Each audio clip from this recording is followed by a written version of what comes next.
Hello everyone, welcome to OK Physics. I am your physics faculty Amit Sharma. Today we are going to start a very new interesting session of magnetic effect of current. Basically ये हमारे class 10 के one shot series का तीसरा chapter है।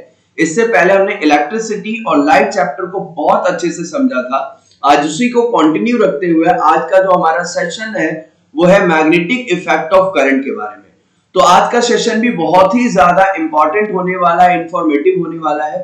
जिस तरीके से बाकी दो चैप्टर हमारे एग्जाम पॉइंट ऑफ व्यू के लिए इंपॉर्टेंट थे, उसी तरीके से मैग्नेटिक इफेक्ट ऑफ करंट भी काफी ज्यादा इंपॉर्टेंट चैप्टर है। तो स्टार्ट करते हैं आज का सेशन। आज के सेशन में क्या पढ़ने वाले हैं? मैग्नेटिक इफेक्ट ऑफ करंट, यानी कि करंट की वजह से जो मैग्नेटिक इफेक्ट प्रोड्यूस होता है उसको डिस्कस करने वाले हैं। इसका मतलब क्या है कि अगर एक कोई करंट कैरिंग कंडक्टर है हमारे पास, मान लो एक कंडक्टर है और इस कंडक्टर के अंदर करंट फ्लो कर रहा है, तो इसका मतलब क्या है? इसका मतलब ये है कि ये अपने अराउंड क्या प्रोड्यूस करेगा? एक मैग्नेटिक इफेक्ट प्रोड्यूस करेगा, यानी कि एक मैग्नेटिक फील्ड जनरेट करेगा। आज उन्हीं फिनोमिना के बारे में डिस्कस करने वाले हैं। तो सबसे पहले मैग्नेटिक इफेक्ट ऑफ करंट के बारे में अगर किसी ने बताया था, हमें समझाया था, तो बताया था ऑस्टर्ड नाम के साइंटिस्ट ने। इन्होंने एक छोटा सा एक्सपेरिमेंट किया था और बेसिकली एक्सपेरिमेंट हो गया था, रैंडमली हो गया था, ये करना नहीं चाह रहे थे, ये हो गया था एक्सपेरिमेंट। तो इस एक्सपेरिमेंट के बेसिस पे उन्होंने बताया कि एक करंट कैरिंग कंडक्टर है, यानी कोई कंडक्टर है जिसके अंदर तुम्हारा करंट फ्लो कर रहा है, तो वो अपने अराउंड क्या प्रोड्यूस करेगा? एक मैग्नेटिक फील्ड प्रोड्यूस करेगा। तो देखते हैं उनका एक्सपेरिमेंट क्या था। तो उन्होंने अपने एक्सपेरिमेंट में क्या किया था? एक करंट कैरिंग कंडक्टर ले लिया, यानी पूरा का पूरा एक सर्किट ले लिया। दिख रहा है क्या? एक इलेक्ट्रिक सर्किट दिख रहा होगा। तो ये इलेक्ट्रिक सर्किट है। इस इलेक्ट्रिक सर्किट के अंदर एक बैटरी लगी हुई है, ठीक है, पूरा का पूरा वायर है, एक की है, यहाँ पे स्विच है। तो उन्होंने एक इलेक्ट्रिक सर्किट ले लिया जिसके अंदर करंट फ्लो कर रहा था। उस इलेक्ट्रिक सर्किट के पास उन्होंने एक कंपास को रख दिया, कंपास नीडल को रख दिया। और कंपास नीडल जो होता है वो मैग्नेटिक नीडल होता है, ध्यान रखना, compass needle is a magnetic needle.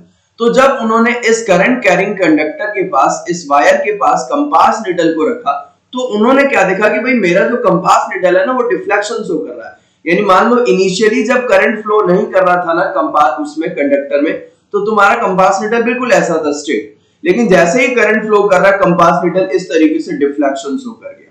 यानी कंपास का एक नीडल जो है वो ऊपर चला गया, दूसरा जो नीडल है वो कहां गया? नीचे आ गया। तो कंपास नीडल डिफ्लेक्शन शो कर रहा है। इसका मतलब क्या है? इसका मतलब ये है, अब जरा सोचो, कंपास नीडल कैसा नीडल है? Magnetic needle.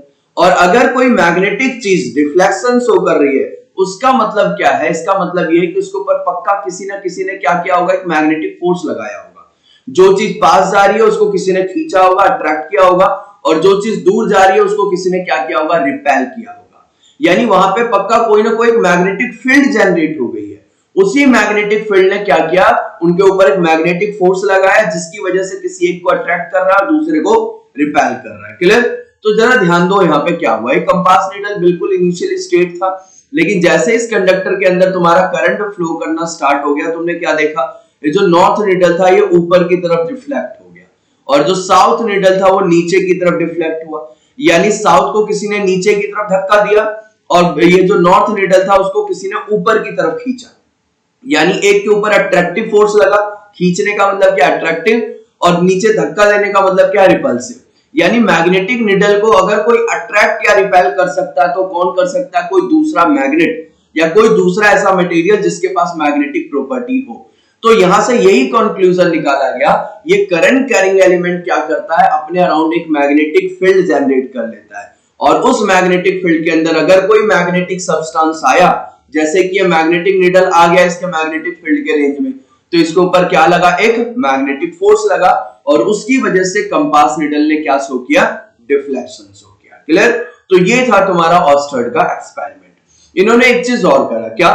कि करंट के डायरेक्शन को रिवर्स करके देखा। अभी देखो करंट ऐसा फ्लो कर रहा था, अब इन्होंने बैटरी को रिवर्स कर दिया। पहले बैटरी का इधर पॉजिटिव था, नेगेटिव, अब जहां पॉजिटिव था वहां नेगेटिव कर दिया, और जहां पे नेगेटिव था वहां पॉजिटिव कर दिया। तो ऑब्वियसली करंट का डायरेक्शन क्या हुआ? रिवर्स। तो करंट का डायरेक्शन रिवर्स होने की वजह से उन्होंने क्या देखा? कि जो डिफ्लेक्शन था वो भी रिवर्स हो गया। पहले नॉर्थ वाला ऊपर जा रहा था, क्या? अब नॉर्थ नीडल हमारा कहां आ रहा है? नीचे आ रहा है, और साउथ नीडल हमारा कहां जा रहा है? ऊपर की तरफ जा रहा है। यानी डिफ्लेक्शन भी रिवर्स हो गया। इसका मतलब क्या है? कि मैग्नेटिक फील्ड की डायरेक्शन भी क्या हो गई होगी, रिवर्स हो गई होगी। क्लियर? तो करंट के डायरेक्शन को चेंज करने से मैग्नेटिक फील्ड का डायरेक्शन भी चेंज हो जाता है। यही था ऑस्टर्ड एक्सपेरिमेंट। तो ऑस्टर्ड ने अपने एक्सपेरिमेंट में क्या कहा कि अगर हमारे पास कोई करंट कैरिंग कंडक्टर है, क्या है, करंट कैरिंग कंडक्टर, तो वो अपने अराउंड क्या करेगा, एक मैग्नेटिक फील्ड जनरेट करेगा और उस मैग्नेटिक फील्ड के अंदर अगर कोई आया तो उसके ऊपर फोर्स लगेगा। क्लियर? बात आई समझ में? ठीक है, यही तुम्हारा लिखा हुआ है, ऑस्टर्ड discovered the relationship between electricity and magnetism. यानी ऑस्टर्ड ने क्या किया, इलेक्ट्रिसिटी और मैग्नेटिज्म के बीच में एक रिलेशनशिप जनरेट कर दिया। और ये पूरा का पूरा वही लाइन है जो मैंने तुम्हें समझाया। In his experiment, he noticed that when a magnetic compass is placed near a current carrying wire, it produces a magnetic field, ठीक है, around it which deflect the compass needle. Clear? चल अब बढ़ते हैं थोड़ा आगे। ये वही डेफिनेशन लिखा हुआ है। नेक्स्ट आता है टाइप्स ऑफ मैग्नेट। क्योंकि देखो यार, जब भी अगर कोई मैग्नेटिक फील्ड की बात करते हैं ना, तो हमारे दिमाग में सबसे पहला जो वर्ड आता होता है मैग्नेट।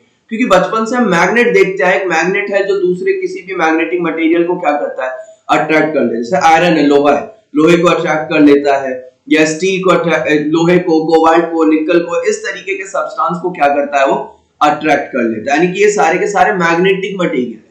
मैग्नेटिक मटेरियल क्या, जिनको तुम्हारा मैग्नेट अट्रैक्ट कर लेना या रिपेल कर दे, उसको तुम क्या कहोगे, तुम मैग्नेटिक मटेरियल कहोगे। क्लियर? चलो, तो टाइप्स ऑफ मैग्नेट की अगर बात करें तो ये सारे के सारे जितने भी तुम्हारे मैग्नेट्स है ना, this all are permanent magnet. इनको परमानेंट मैग्नेट कहते हैं। क्यों?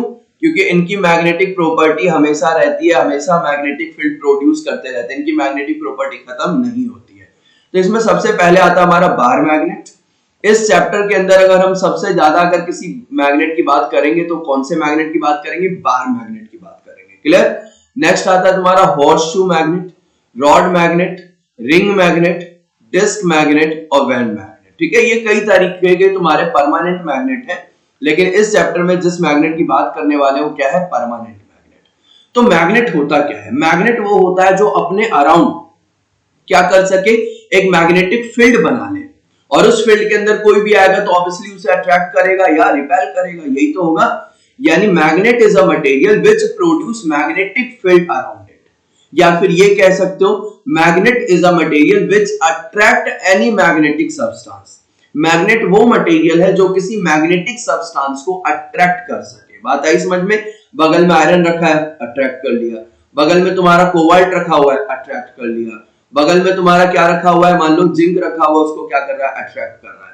यानी एनी मैग्नेटिक सब्सटेंस जिसको कोई अट्रैक्ट कर सके। अगर मान लो ये मैग्नेट है, तो ये मैग्नेट क्या करेगा, आसपास में जितने भी मैग्नेटिक सब्सटेंस रखे होंगे ना, उसे अट्रैक्ट कर लेगा। क्लियर? बात आई समझ में? तो नेक्स्ट टॉपिक हमारा मैग्नेट और मैग्नेट की प्रॉपर्टी के बारे में। तो देखो, पहला डेफिनेशन वही लिखा है, मैग्नेट क्या होता है, जो मैंने तुम्हें अभी समझाया। मैग्नेट क्या होता है? Magnet is a substance which attract small piece of magnetic substance like iron, cobalt, nickel. Iron, cobalt, nickel, ये सारे मैग्नेटिक सब्सटेंस है, और इन सब्सटेंस को अगर कोई अट्रैक्ट कर रहा है, अपनी तरफ खींच रहा है, इट मींस कि वो क्या है, मैग्नेट है। या दूसरी लाइन क्या लिखी है मैंने यहाँ पे, देखो, the substance which produce magnetic field around it. कोई भी सब्सटेंस जो अपने चारों तरफ, अपने अराउंड, अपने सराउंडिंग में एक मैग्नेटिक फील्ड जनरेट कर ले, उसे भी तुम क्या कहोगे, मैग्नेट कहोगे। क्लियर? जैसे मैंने यहाँ पे जो मैग्नेट लिया है, कौन सा मैग्नेट है, बार मैग्नेट है। कौन सा मैग्नेट है ये, बार मैग्नेट है। तो जब भी कभी मैग्नेट की बात आए तो सबसे पहली जो बात तुम्हें ध्यान रखनी है, पता क्या ध्यान रखनी है, कि जो हमारा मैग्नेट होता है ना, उस मैग्नेट के दो पोल होते हैं। जैसे ये देखो, ये एक एस है और एक एन है। ये हमारा एन का मतलब हो गया नॉर्थ, एन का मतलब क्या हुआ, नॉर्थ, और एस का मतलब क्या हुआ, तुम्हारा साउथ हुआ। तो इनको कहते हैं पोल। एक मैग्नेट के पास दो पोल होते हैं, एक होता है साउथ और दूसरा क्या होता है, तुम्हारा नॉर्थ होता है। ठीक है, तो ये तो बेसिक बातें हैं। मैग्नेट के पास, बार मैग्नेट, कोई भी मैग्नेट है, उसके दो पोल होंगे, एक नॉर्थ होगा और एक साउथ होगा। चलो, तो मैग्नेट समझ में आ गया। अब इनकी थोड़ी सी प्रॉपर्टी डिस्कस कर लेते हैं। तो मैग्नेट की क्या क्या प्रॉपर्टी होती है उसको देखते हैं जरा। देखो, कुछ प्रॉपर्टी यहाँ पे डिस्कस करने की कोशिश करते हैं। ये देखो मैग्नेट की अगर बात करूं तो मैग्नेट अगर मान लो यहाँ पे एक मैग्नेट है मेरे पास, ये नॉर्थ पोल और ये साउथ पोल, इसके बगल में अगर मैंने यहाँ पे कोई दूसरा मैग्नेट रखा, दूसरे मैग्नेट का रख दिया साउथ पोल और यहाँ रख दिया नॉर्थ पोल, तो ये साउथ और साउथ आसपास में रखे हुए क्या, तो हमेशा ना सेम पोल या लाइक पोल एक दूसरे को रिपेल करते हैं। यानी साउथ है तो साउथ को हमेशा क्या करेगा, दूर भगाएगा अपने से, या नॉर्थ है तो नॉर्थ को भी हमेशा क्या करेगा, अपने से दूर भगाएगा। और अनलाइक पोल या ऑपोजिट पोल हमेशा एक दूसरे को क्या करते हैं, अट्रैक्ट करते हैं। तो ये जो साउथ पोल है वो इस वाले को भी इधर की तरफ धक्का देगा और ये साउथ पोल इस साउथ को भी इधर की तरफ धक्का देगा। यानी कि same pole repel each other and different pole attract each other, ये चीज ध्यान रखना। अब जैसे यहाँ पे फर्स्ट डायग्राम बना हुआ है, यहाँ देखो ये दोनों साउथ पोल है क्या, तो दोनों ने एक दूसरे को दूर भगाया, धक्का दिया। लेकिन सेकंड देखो, यहाँ नॉर्थ है और यहाँ क्या है, साउथ है। एक नॉर्थ है और दूसरा क्या है, साउथ है, तो दोनों ने एक दूसरे को क्या किया, अपनी तरफ खींचा, अट्रैक्ट किया। उसी तरीके से यहाँ पे नॉर्थ है और यहाँ पे साउथ है, दोनों सेम पोल हो गए, तो दोनों ने एक दूसरे को धक्का दिया, बाहर की तरफ भगाया एक दूसरे से। यहाँ पे साउथ है और यहाँ पे क्या है, नॉर्थ है, तो दोनों ने एक दूसरे को अपनी तरफ खींचा। यानी same pole attract, same pole repel each other और different pole attract each other. Clear? तो यहाँ पे सेकंड प्रॉपर्टी तुम्हारी यही लिखी है, इसको पढ़ो। अनलाइक पोल, अनलाइक का मतलब different pole, attract and like pole repel. Clear? बात आई समझ में? ओके। अब सेकंड प्रॉपर्टी, एक चीज और ध्यान दो कि जो हमारे मैग्नेटिक पोल्स होते हैं ना, वो हमेशा डायपोल होते हैं, यानी सिंगल कभी एग्जिस्ट नहीं करते, हमेशा पेयर में एग्जिस्ट करते हैं।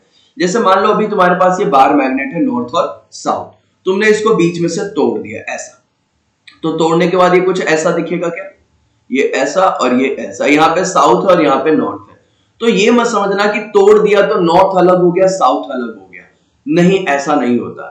जैसे ही तुमने तोड़ के इसे दो मैग्नेट में डिवाइड किया, तो अपने आप अगर ये नॉर्थ है तो यहाँ पे क्या जनरेट हो जाएगा, साउथ, और यहाँ साउथ है तो यहाँ पे क्या जनरेट हो जाएगा, नॉर्थ। यानी यूनिपोल, एक सिंगल पोल मैग्नेट के ऊपर कभी भी एग्जिस्ट नहीं करता है।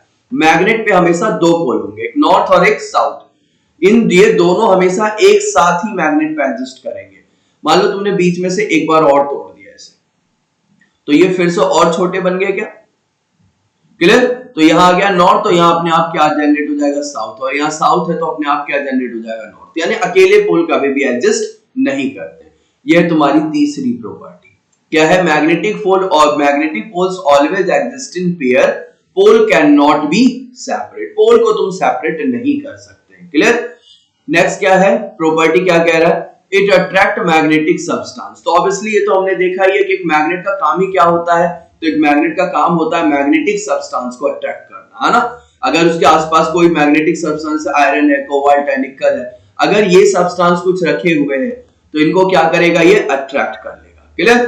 चलो अब बढ़ते हैं थोड़ा और आगे, कुछ और प्रॉपर्टी लिखी है। जैसे फोर्थ प्रॉपर्टी क्या लिखी हुई है, फोर्थ प्रॉपर्टी ये बताना चाह रहा है कि a magnet can induce magnetism in other magnetic substance. ठीक है, अगर एक मैग्नेट है, ठीक है, तो ऑब्वियसली वो अपने अराउंड क्या प्रोड्यूस कर रहा है, एक मैग्नेटिक फील्ड प्रोड्यूस कर रहा है। तो अगर उस फील्ड में, अगर ये मैग्नेटिक फील्ड काफी ज्यादा स्ट्रॉन्ग है, बहुत स्ट्रॉन्ग मैग्नेटिक फील्ड है, और उस स्ट्रॉन्ग मैग्नेटिक फील्ड में तुमने कोई मैग्नेटिक सब्सटेंस को रख दिया ना, तो वो भी मैग्नेटिक प्रॉपर्टी अपने अंदर एक्वायर कर लेता है, और वो भी थोड़ा थोड़ा किसकी तरह बिहेव करना शुरू कर देता है, मैग्नेट की तरह बिहेव करना शुरू कर देता है। तो अभी इसको हम आगे समझेंगे थोड़ी देर बाद। इलेक्ट्रोमैग्नेट कुछ ऐसा ही काम करता है। क्लियर? तो यही प्रॉपर्टी लिखा है, magnet can induce magnetism in other magnetic substance, यानी एक मैग्नेट जो होता है किसी दूसरे मैग्नेटिक सब्सटेंस के अंदर मैग्नेटिक प्रॉपर्टी इंड्यूस्ड कर देता है। क्लियर? चलो अब आते हैं फर्स्ट प्रॉपर्टी को। फर्स्ट प्रॉपर्टी को दूसरे पेज पे समझते हैं जरा, क्या कहना चाह रहा है फर्स्ट प्रॉपर्टी। फर्स्ट प्रॉपर्टी ये कहना चाह रहा है कि अगर तुम्हारे पास कोई मैग्नेटिक सब्सटेंस है, ठीक है, कोई मैग्नेट है, मान लो ये, मान लो मैग्नेट का कौन सा पोल, नॉर्थ पोल, और ये मान लो मैग्नेट का कौन सा पोल है, नॉर्थ पोल, सॉरी नॉर्थ, और दूसरा क्या, साउथ। ये मान लो कोई मैग्नेट है, मैग्नेट का नॉर्थ और ये साउथ पोल, इसको तुमने फ्रीली सस्पेंड कर दिया है, और सस्पेंड करने के बाद इसको थोड़ा सा फोर्स दे दो, फोर्स देने के बाद इस तरीके से घूमेगा, घूमते घूमते घूमते घूमते फाइनली ये रुकेगा ना कहीं पे आके। तो जब भी ये रुकेगा तो ध्यान रखना, मैग्नेट का जो साउथ पोल होगा वो हमेशा अर्थ के साउथ की तरफ होता है, और मैग्नेट का जो नॉर्थ पोल होगा वो हमेशा अर्थ के नॉर्थ की तरफ आएगा। ये चीज ध्यान रखना। यानी एक बार मैग्नेट को अगर तुम फ्रीली सस्पेंड कर दो और उसको रोटेट कर दो, रोटेट करने के बाद जब वो रुकेगा तो उस मैग्नेट का जो नॉर्थ पोल होगा वो हमेशा किधर होगा, अर्थ के नॉर्थ की तरफ, और उस मैग्नेट का जो साउथ पोल होगा वो हमेशा किधर होगा, अर्थ के साउथ की तरफ होगा। क्लियर, बात आई समझ में? तो ये थी तुम्हारी पहली प्रॉपर्टी, ये भी ध्यान रखना। इसी के बेसिस पे तो तुम्हारा पूरा का पूरा कंपास निडल काम करता है। जो डायरेक्शन देखते हो, जंगलों में जाते हैं लोग, डायरेक्शन देख लेते हैं कि भाई हम किधर है, नॉर्थ में है, साउथ में, तो कंपास निडल रखते हैं। कंपास में दो निडल होते हैं, एक एन एक एस, यानी नॉर्थ और साउथ। तो जिधर इंडिकेट कर दे कंपास निडल, अगर नॉर्थ वाला जिधर डिफ्लेक्शन शो कर रहा है, इसका मतलब उधर अर्थ का नॉर्थ है, और जिधर साउथ डिफ्लेक्ट कर रहा है इसका मतलब उधर अर्थ का क्या है, साउथ है। क्लियर? तो कंपास निडल इसी फिनोमेना पे काम करता है। चल अब बढ़ते हैं थोड़ा और आगे। तो ये हमने किसकी बात कर ली, बार मैग्नेट की प्रॉपर्टी की बात कर ली। अब आते हैं magnetic field and field lines के बारे में समझते हैं। मैग्नेटिक फील्ड क्या होता है? मैग्नेटिक फील्ड एक मैग्नेट के अराउंड या करंट कैरिंग एलिमेंट, क्योंकि करंट कैरिंग कंडक्टर भी अपने अराउंड क्या करता है, एक मैग्नेटिक फील्ड जनरेट करता है। तो एक करंट कैरिंग कंडक्टर या मैग्नेट के अराउंड एक वो स्पेस होता है, वो रीजन होता है जहां तक कि वो मैग्नेटिक फोर्स किसी सब्सटेंस के ऊपर लगा सके। जैसे कि मान लो ये मैग्नेट है, ठीक है, ये हमारा क्या है, एक मैग्नेट है। ये मैग्नेट है का कौन सा पोल है, नॉर्थ और साउथ। तो इसका रीजन, वो रीजन या वो स्पेस जहां तक ये किसी दूसरे मैग्नेटिक सब्सटेंस को अट्रैक्ट कर सके या किसी भी मटेरियल के ऊपर एक मैग्नेटिक फोर्स लगा सके, उसे तुम क्या कहोगे, मैग्नेटिक फील्ड। उस रीजन को क्या कहोगे, मैग्नेटिक फील्ड। तो देखो यहाँ पे क्या लिखा हुआ है definition, magnetic field is the space around a magnet और current carrying conductor in which the magnetic force can be detected. जैसे कि मान लो ये मैंने एक यहाँ पे बार मैग्नेट लिया, एक नॉर्थ पोल और ये रहा तुम्हारा साउथ पोल। क्लियर? इसके बाद देखो क्या होता है, कुछ चीजें और देखो कि ये मान लो तुमने यहाँ पे कोई मैग्नेटिक फील्ड रखा, कोई मैग्नेटिक सब्सटेंस रखा, इस मैग्नेट ने अट्रैक्ट कर लिया, यहाँ रखा अट्रैक्ट कर लिया, यहाँ रखा अट्रैक्ट कर लिया, लेकिन जब यहाँ रखा तो अब उतना ज्यादा अट्रैक्ट नहीं कर पा रहा, थोड़ा और दूर गए तो भी अट्रैक्ट अब बिल्कुल नहीं कर पा रहा। इसका मतलब क्या कि ये वाला जो रीजन है ना पूरा का पूरा, जहां तक उसने किसी दूसरे मैग्नेटिक सब्सटेंस के ऊपर फोर्स लगाया, वो जो रीजन है मैग्नेट के अराउंड या स्पेस है, उसे तुम क्या कहोगे, मैग्नेटिक फील्ड। यानी ये पूरा का पूरा क्या है, तुम्हारा एक मैग्नेटिक फील्ड है। क्लियर?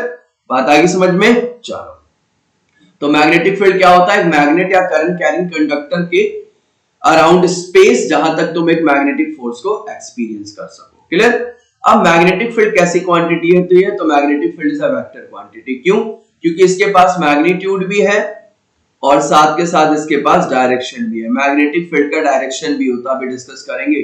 ठीक है, इसको डोनेट करते हैं बी से। Magnetic field is represented by a symbol B, और ये इसकी जो यूनिट होती है, ऐसा यूनिट होती है मैग्नेटिक फील्ड की, उसको कहते हैं टेस्ला, कैपिटल टी से रिप्रेजेंट करते हैं। क्लियर? मैग्नेटिक फील्ड की यूनिट क्या होती है, ऐसा यूनिट टेस्ला होती है। तो मैग्नेटिक फील्ड समझ में आ गया क्या? अब मैग्नेटिक फील्ड की बात करें तो मैग्नेटिक फील्ड को रिप्रेजेंट करने के लिए हम एक इमेजिनरी लाइन ड्रॉ करते हैं। That lines are known as magnetic field lines. उन लाइन को हम क्या कहते हैं, मैग्नेटिक फील्ड लाइंस। जैसे यहाँ पे दिख रहा होगा तुम्हें कुछ लाइंस बनी हुई है, ये दिख रहा है क्या? इस लाइन को हम क्या कहते हैं, मैग्नेटिक फील्ड लाइन। जो मैग्नेटिक फील्ड को रिप्रेजेंट करने के लिए हम ड्रॉ करते हैं, that line is known as magnetic field lines. तो मैग्नेटिक फील्ड लाइंस जो होती है हमेशा नॉर्थ से निकलती है और साउथ की तरफ जाती है। देखो सारी की सारी मैग्नेटिक फील्ड लाइंस कहां से निकल रही है, नॉर्थ से निकल रही है, और किधर जा रही है भाई, सारी की सारी साउथ के अंदर जा रही है। क्लियर? कहां जा रही है, सारी की सारी तुम्हारी साउथ के अंदर जा रही है। तो मैग्नेटिक फील्ड लाइंस नॉर्थ से साउथ की तरफ जाती है। लेकिन और बातें इसमें समझना इंपॉर्टेंट है, किस तरीके से मैग्नेटिक फील्ड लाइंस तुम्हारा काम करता है। जैसे कि मान लो यहां पे मैंने एक बार मैग्नेट बनाया, ये रहा तुम्हारा नॉर्थ और ये रहा तुम्हारा साउथ। तो मैग्नेटिक फील्ड लाइन नॉर्थ से निकल के साउथ की तरफ जाती है। क्लियर? लेकिन ये आउटसाइड होता है, इनसाइड ये नॉर्थ साउथ से किधर जाती है, नॉर्थ की तरफ। ध्यान रखना, यानी कि north to south magnetic line north से साउथ जो जाती है वो कहां जाती है, आउटवर्ड जाती है, बाहर की तरफ। और साउथ टू नॉर्थ किधर ट्रैवल करती है, इनवर्ड, यानी inside a magnet magnetic field lines की डायरेक्शन क्या होती है, साउथ टू नॉर्थ, और outside the magnet magnetic field line किधर ट्रैवल करती है, नॉर्थ से साउथ की तरफ ट्रैवल करती है। क्लियर, बात आई समझ में? तो ये चीज ध्यान रखना है तुम्हें, north to south and south to north, यानी मैग्नेटिक फील्ड लाइंस जो बनाती है कैसा होता है, क्लोज लूप बनाती है। Magnetic field lines always form a close loop, यानी भाई यहां से इस तरीके से मूव करके फाइनली यही आके बंद हुआ है ये, ठीक है। तो एक पूरा का पूरा एक क्लोज लूप जैसा बना। इसी तरीके से नीचे भी एक मैग्नेटिक फील्ड लाइन इस तरीके से निकली और ये नॉर्थ से कहां चली गई, साउथ, नॉर्थ से निकल के साउथ, और फाइनली ये इस तरीके से वापस जाके यहाँ पे अंदर इनसाइड द मैग्नेट कहां से कहां, साउथ टू नॉर्थ चली जाएगी। क्लियर, तो ये ध्यान रखना। आगे आते हैं, कुछ और चीजें समझते हैं मैग्नेटिक फील्ड लाइंस के बारे में। अब देखो यहाँ पे एक बार मैग्नेट लिया गया है। बार मैग्नेट के अंदर जो तुम्हारे मैग्नेटिक फील्ड लाइन होता है, अभी मैंने समझाया है कि आउटसाइड कहां से कहां, ये नॉर्थ पोल और ये साउथ पोल। तो आउटसाइड ये कहां से कहां ट्रेवल करते हैं, नॉर्थ से साउथ। देखो सारे मैग्नेटिक फील्ड लाइंस कहां से निकल रहे हैं, नॉर्थ से निकल रहे हैं, और किधर मूव कर रहे हैं भाई, सारे के सारे साउथ के अंदर मूव कर रहे हैं। दिख रहा है क्या, कहां मूव कर रहे हैं, सारे के सारे साउथ के अंदर मूव कर रहे हैं। ये है तुम्हारे बार मैग्नेट। लेकिन अब देखो यहाँ पे मान लो एक बार मैग्नेट का नॉर्थ पोल है, कोई दूसरा बार मैग्नेट है जिसका साउथ पोल है। क्लियर, ऐसा लिया तो मैग्नेटिक फील्ड लाइन नॉर्थ से निकल के कहां जाएगी, साउथ की तरफ जाएगी। यानी दो हमारे पास क्या है, अनलाइक पोल्स है। अब एक बार मैग्नेट नहीं है, दो बार मैग्नेट को इस तरीके से पास पास रख दिया और दोनों के अनलाइक पोल्स को आमने सामने रख दिया, तो उनका मैग्नेटिक फील्ड लाइंस इस तरीके से रिप्रेजेंट होता है। उनके मैग्नेटिक फील्ड को तुम इस तरीके से रिप्रेजेंट करोगे। क्लियर, लेकिन यहीं पे दोनों बार मैग्नेट के लाइक पोल को रख दोगे तो लाइक पोल जो होते हैं उनके मैग्नेटिक फील्ड लाइन को तुम इस तरीके से रिप्रेजेंट करोगे। क्यों करोगे मैं बताता हूं, ध्यान दो। देखो होता क्या है, मान लो यहां पे एक बार मैग्नेट, ये नॉर्थ, और यहां पे कोई दूसरा बार मैग्नेट नॉर्थ। दोनों कैसे, नॉर्थ नॉर्थ लाइक पोल हो गए। तो लाइक पोल क्या करेगा भाई, एक दूसरे को रिपेल करेगा। तो लाइक पोल से निकलने वाली फील्ड लाइन भी एक दूसरे को क्या करेंगी, रिपेल। तो ये फील्ड लाइन यहां से निकली मान लो, और ये फील्ड लाइन मान लो यहां से निकली। ये दोनों फील्ड लाइन एक दूसरे को अपने से दूर भगाएंगे, और दूर भगाने के चक्कर में दोनों एक दूसरे से इस तरीके से बैंड हो जाते हैं। ये इसको इधर की तरफ धक्का देगा और दूसरा वाला इसे इधर की तरफ धक्का देगा। तो तुम्हारा जो फील्ड लाइन है उसका शेप कुछ इस तरीके से हो जाता है, ऐसा। ठीक है, ये यहाँ पे बना हुआ है। तो ये तीन तरीके के मैंने फील्ड लाइंस बनाए यहाँ पे। पहला क्या है, field lines of a bar magnet. दूसरा क्या है, field lines of a unlike pole, दो डिफरेंट पोल के फील्ड लाइंस। और तीसरा क्या है, field lines between the like pole, दो सेम पोल है तो उनके फील्ड लाइन क्या कैसे होंगे। क्लियर, तो ये चीज ध्यान रखना। चलो अब बढ़ते हैं थोड़ा और आगे। नेक्स्ट आते हैं मैग्नेटिक फील्ड लाइन की प्रॉपर्टी, काफी इंपॉर्टेंट टॉपिक है। तो मैग्नेटिक फील्ड लाइन कैसा होता है, क्लोज लूप होता है। ये तो हमने देखा भाई, ये नॉर्थ से साउथ आउटवर्ड और फिर साउथ से नॉर्थ इनवर्ड मूव करता है। तो ऑब्वियसली ये कैसा बनेगा, एक क्लोज लूप बनेगा, ये हमने समझा। मैग्नेटिक फील्ड लाइन कभी भी एक दूसरे को इंटरसेक्ट नहीं करते। अगर एक मैग्नेटिक फील्ड लाइन ऐसा है, ठीक है, दूसरा मैग्नेटिक फील्ड लाइन इसके ऊपर से चला गया, यानी इंटरसेक्ट कर रहा है, ये कभी भी पॉसिबल ही नहीं होता, कभी भी इंटरसेक्ट नहीं करते। दो मैग्नेटिक फील्ड लाइन कभी भी एक दूसरे को इंटरसेक्ट नहीं करते। अभी समझेंगे क्यों नहीं करते। अगर मान लो, चलो समझ ही लेते हैं इसे। दो मैग्नेटिक फील्ड लाइन एक दूसरे को क्यों नहीं इंटरसेक्ट करते, जैसे यहाँ देखो कुछ डायग्राम बना रखे मैंने। एक फील्ड लाइन तुम्हारा ये है और एक फील्ड लाइन तुम्हारा ये है, ठीक है। अगर मान लो कोई मैग्नेटिक फील्ड लाइन इस तरीके से जा रही है, इस तरीके से मूव कर रही है, और तुम्हें किसी पॉइंट पे मैग्नेटिक फील्ड के डायरेक्शन को पता करना है। जैसे मान लो एक पॉइंट पे मैं पूछ रहा हूं तुमसे कि मैग्नेटिक फील्ड की डायरेक्शन क्या होगी, तो direction of magnetic field is always tangential to the curve, यानी जिस पॉइंट पे तुमसे डायरेक्शन पूछा गया है उस पॉइंट पे टेंजेंट ड्रॉ कर दो। तो this tangent will give you the direction of magnetic field. Clear, B point पे पूछ रहा हूं तो बी पॉइंट पे एक टेंजेंट ड्रॉ कर दो। This tangent will give you the direction of magnetic field at point B. Clear, तो जैसे कि मान लो ये एक हमारा क्या है, मैग्नेटिक फील्ड लाइन है, कर्व के शेप में है। पी पॉइंट पे तुम्हें क्या चाहिए, मैग्नेटिक फील्ड की डायरेक्शन चाहिए, तो पी पॉइंट पे तुमने क्या किया, एक टेंजेंट ड्रॉ किया। This tangent will give you the direction of magnetic field at point P. Clear, तो ध्यान रखना किसी भी पॉइंट पे अगर तुम्हें मैग्नेटिक फील्ड की डायरेक्शन निकालनी है ना, तो क्या करोगे, उस पॉइंट पे टेंजेंट ड्रॉ कर दोगे। ठीक है, अब मान लेते हैं कि अगर मान लो दो फील्ड लाइन एक दूसरे को इंटरसेक्ट करेंगी तो क्या होगा। ठीक है, उसी के बेसिस पे हमें समझ में आ जाएगा कि फील्ड लाइन दो फील्ड लाइन एक दूसरे को इंटरसेक्ट नहीं करती है। जैसे मान लो एक फील्ड लाइन ये है, ठीक है, एक मिनट, एक फील्ड लाइन मान लो ये है, इसको हमने फर्स्ट माना, और जो दूसरी फील्ड लाइन है वो ये है, इसको हमने मान लिया सेकंड, ठीक है, ये फर्स्ट कर्व, ये सेकंड कर्व। दोनों फील्ड लाइन एक दूसरे को इस P पॉइंट पे क्या कर रही है, इंटरसेक्ट कर रही है, ओके। अगर मैं सेकंड कर्व के लिए P पॉइंट पे डायरेक्शन ऑफ मैग्नेटिक फील्ड अगर रिप्रेजेंट करना हो मुझे, तो क्या करूंगा मैं, P पॉइंट पे एक टेंजेंट ड्रॉ करूंगा। तो क्या ये टेंजेंट मेरा ये वाला होगा, तो सेकंड कर्व के अकॉर्डिंग P पॉइंट पे मैग्नेटिक फील्ड की डायरेक्शन इधर की तरफ जाएगी, जो ये वाला कर्व दिख रहा है। इसी तरीके से फर्स्ट वाले कर्व के अकॉर्डिंग P पॉइंट पे मैग्नेटिक फील्ड की डायरेक्शन जो इधर जाएगी, क्या क्लियर। यानी अब जरा ध्यान से देखो, P पॉइंट पे दो मैग्नेटिक फील्ड की डायरेक्शन हो रही है, क्या ये वाला हो गया फर्स्ट कर्व के रिस्पेक्ट में, और ये डायरेक्शन हुआ सेकंड कर्व के रिस्पेक्ट में। अब एक ही पॉइंट पे मैग्नेटिक फील्ड की दो डायरेक्शन हो रही है, कब हो रही है, जब दोनों ने एक दूसरे को इंटरसेक्ट किया। तो क्या ये पॉसिबल है, तो ये किसी भी तरीके से पॉसिबल नहीं है कि एक ही पॉइंट पे मैग्नेटिक फील्ड की दो डायरेक्शन शो करें।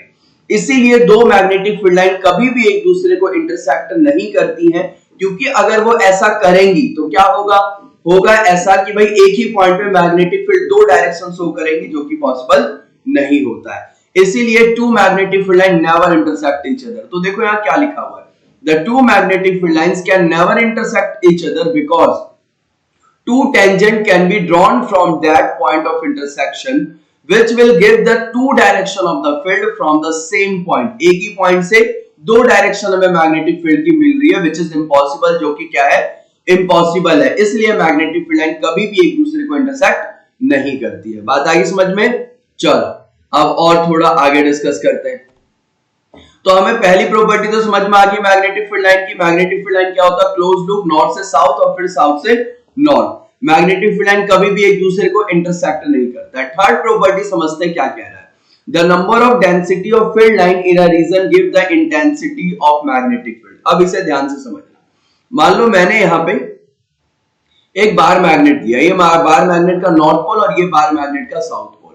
यहां से मैग्नेटिक फील्ड लाइन इस तरीके से निकलेंगी, यहां से मैग्नेटिक फील्ड लाइन तुम्हारे इस तरीके से निकल रही है, क्योंकि नॉर्थ से निकलेंगे, और ये सारी की सारी मैग्नेटिक फील्ड लाइन इस तरीके से घूमते हुए कहां जाएंगी भाई, ये इस तरीके से घूमते हुए कहां जाएगा भाई, साउथ के अंदर जाएगा, फिर अंदर साउथ से नॉर्थ भी जाएंगे, इस तरीके से ऐसे पहुंचेंगे, क्लियर, ऐसे पहुंचेंगे। अब जरा एक बात समझो, रिलेटिव क्लोजनेस यानी मैग्नेटिक फील्ड लाइन जितनी ज्यादा पास पास होंगी उस रीजन में तुम्हें उतना स्ट्रॉन्ग मैग्नेटिक फील्ड मिलेगा, और मैग्नेटिक फील्ड लाइन जितनी दूर होती जाएंगी ना उस रीजन में तुम्हें उतना वीक इलेक्ट्रिक फील्ड मिलेगा। तो अगर मैं क्लोजनेस की बात करूं कि मैग्नेटिक फील्ड लाइन कहां पे पास पास है, तो तुम कहोगे जो पोल है ना, पोल के पास मैग्नेटिक फील्ड का जो क्लोजनेस है वो ज्यादा है, और जैसे जैसे वो एक दूसरे से दूर होते जा रहे हैं, जैसे जैसे वो एक दूसरे से क्या होते जा रहे हैं, दूर होते जा रहे हैं, उनके बीच का जो क्लोजनेस है वो क्या हो रहा है, डिक्रीज होता जा रहा है। तो मैग्नेटिक फील्ड की स्ट्रेंथ कहां होती है, पोल पे ज्यादा होती है, और पोल के अलावा बाकी पॉइंट पे क्या होती है, कम होती है। जैसे मैं यहाँ पे एक और समझाने की कोशिश करता हूं। मान लो मैंने कुछ ऐसा डायग्राम बनाया, ठीक है, क्लियर, सॉरी।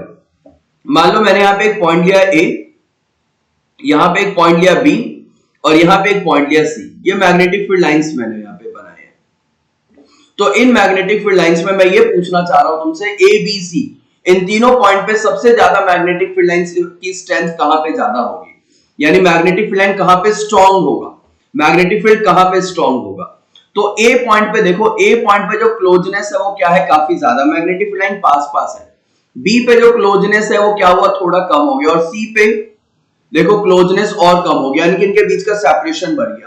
तो ए पॉइंट पे मैग्नेटिक फील्ड की जो स्ट्रेंथ होगी वो सबसे ज्यादा होगी, क्लियर। उसके बाद बी पे, और फिर सबसे कम किस पॉइंट पे होगा, सी पे होगा, क्लियर। तो closeness will give you the strength of magnetic field. चलो नेक्स्ट पॉइंट क्या है, the tangent drawn to the field line at any point give the direction of the field at that point. ये तो समझ ही लिया। मान लो field line कोई इस तरीके से है और ए पॉइंट दिया हुआ, ए पॉइंट पे तुमसे मैग्नेटिक फील्ड की डायरेक्शन पूछा है, तो टेंजेंट ड्रॉ कर दो। This tangent will give you the direction of magnetic field at point A.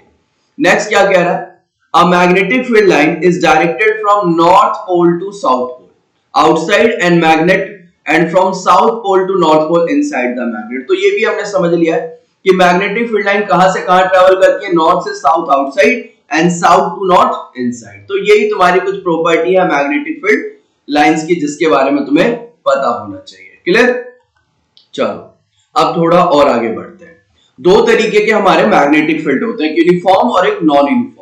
Uniform magnetic field वो होते हैं जिन मैग्नेटिक फील्ड का स्ट्रेंथ हर एक जगह सेम हो और डायरेक्शन भी हर एक जगह क्या हो, सेम हो.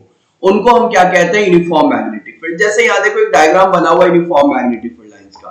तो देखो सारी की सारी जो मैग्नेटिक फील्ड लाइंस है सबका डायरेक्शन सेम है क्या, और सबका स्ट्रेंथ भी सेम होगा अगर ये यूनिफॉर्म है. यानी ए पॉइंट पे तुम्हें जितना मैग्नेटिक फील्ड मिल रहा है उतना ही तुम्हें बी पॉइंट पे भी मिलेगा, उतना ही तुम्हें सी पॉइंट पे मिलेगा, उतना ही तुम्हें डी पॉइंट पे मिलेगा. तो यूनिफॉर्म मैग्नेटिक फील्ड लाइन उसे कहते हैं जिसका स्ट्रेंथ और डायरेक्शन हर एक जगह क्या हो, सेम हो. Non uniform magnetic field line किसे कहते हैं, जिनका स्ट्रेंथ और डायरेक्शन ऑब्वियसली क्या हो, डिफरेंट हो. जैसे ये देखो हर एक मैग्नेटिक फील्ड लाइंस का डायरेक्शन क्या है, डिफरेंट है. और किसी भी पॉइंट पे अगर तुम कैलकुलेट करोगे, जैसे मैंने ये इस तरीके से कर्व ड्रॉ किया, तो ये भी क्या रिप्रेजेंट कर रहा है, एक non uniform magnetic field lines को रिप्रेजेंट कर रहा है. क्यों? क्योंकि अगर मैंने कहा ये एक पॉइंट है ए पॉइंट पे मैग्नेटिक फील्ड लाइन की डायरेक्शन बताओ, तो इसकी डायरेक्शन हो जाएगी ये. मैंने कहा एक पॉइंट है बी पॉइंट पे मैग्नेटिक फील्ड लाइन की डायरेक्शन बताओ, तो इसकी डायरेक्शन हो जाएगी ये. क्योंकि डायरेक्शन जो मैग्नेटिक फील्ड का किसी कर्व के ऊपर बताना होता है तो क्या करते हैं, टेंजेंट ड्रॉ कर देते हैं. The tangent to a curve will give you the direction of magnetic field lines. Clear? बात आई समझ में? तो ये होता है तुम्हारा यूनिफॉर्म और ये होता है नॉन यूनिफॉर्म. नॉन यूनिफॉर्म में क्या होता है, स्ट्रेंथ और डायरेक्शन दोनों डिफरेंट होते हैं, और यूनिफॉर्म में हर एक जगह स्ट्रेंथ और डायरेक्शन दोनों क्या होता है, सेम. नीचे एक और देखो, अगर मैग्नेटिक फील्ड लाइंस किसी प्लेन से बाहर की तरफ आ रही होगी, जैसे मान लो इधर से मेरी तरफ आ रही होगी एक मैग्नेटिक फील्ड लाइन बाहर की तरफ, तो outside the plane of the paper अगर मैग्नेटिक फील्ड लाइन है तो उसे डॉट से रिप्रेजेंट करते हैं. किससे? डॉट सिंबल से. देख लो डॉट से रिप्रेजेंट किए गए. लेकिन अगर मैग्नेटिक फील्ड लाइन अंदर की तरफ जाए, तुम्हारी तरफ मैग्नेटिक फील्ड लाइन जा रही हो, अंदर की तरफ जा रही हो, inside the plane of the paper अगर जाए, तो उसको हम किससे रिप्रेजेंट करते हैं, क्रॉस साइन से रिप्रेजेंट करते हैं. क्लियर? यहाँ पे क्रॉस साइन है. तो ये रिप्रेजेंट करने का तरीका है किसका, outside the plane of the paper और inside the plane of the paper magnetic field lines को. चलो थोड़ा और आगे बढ़ते हैं.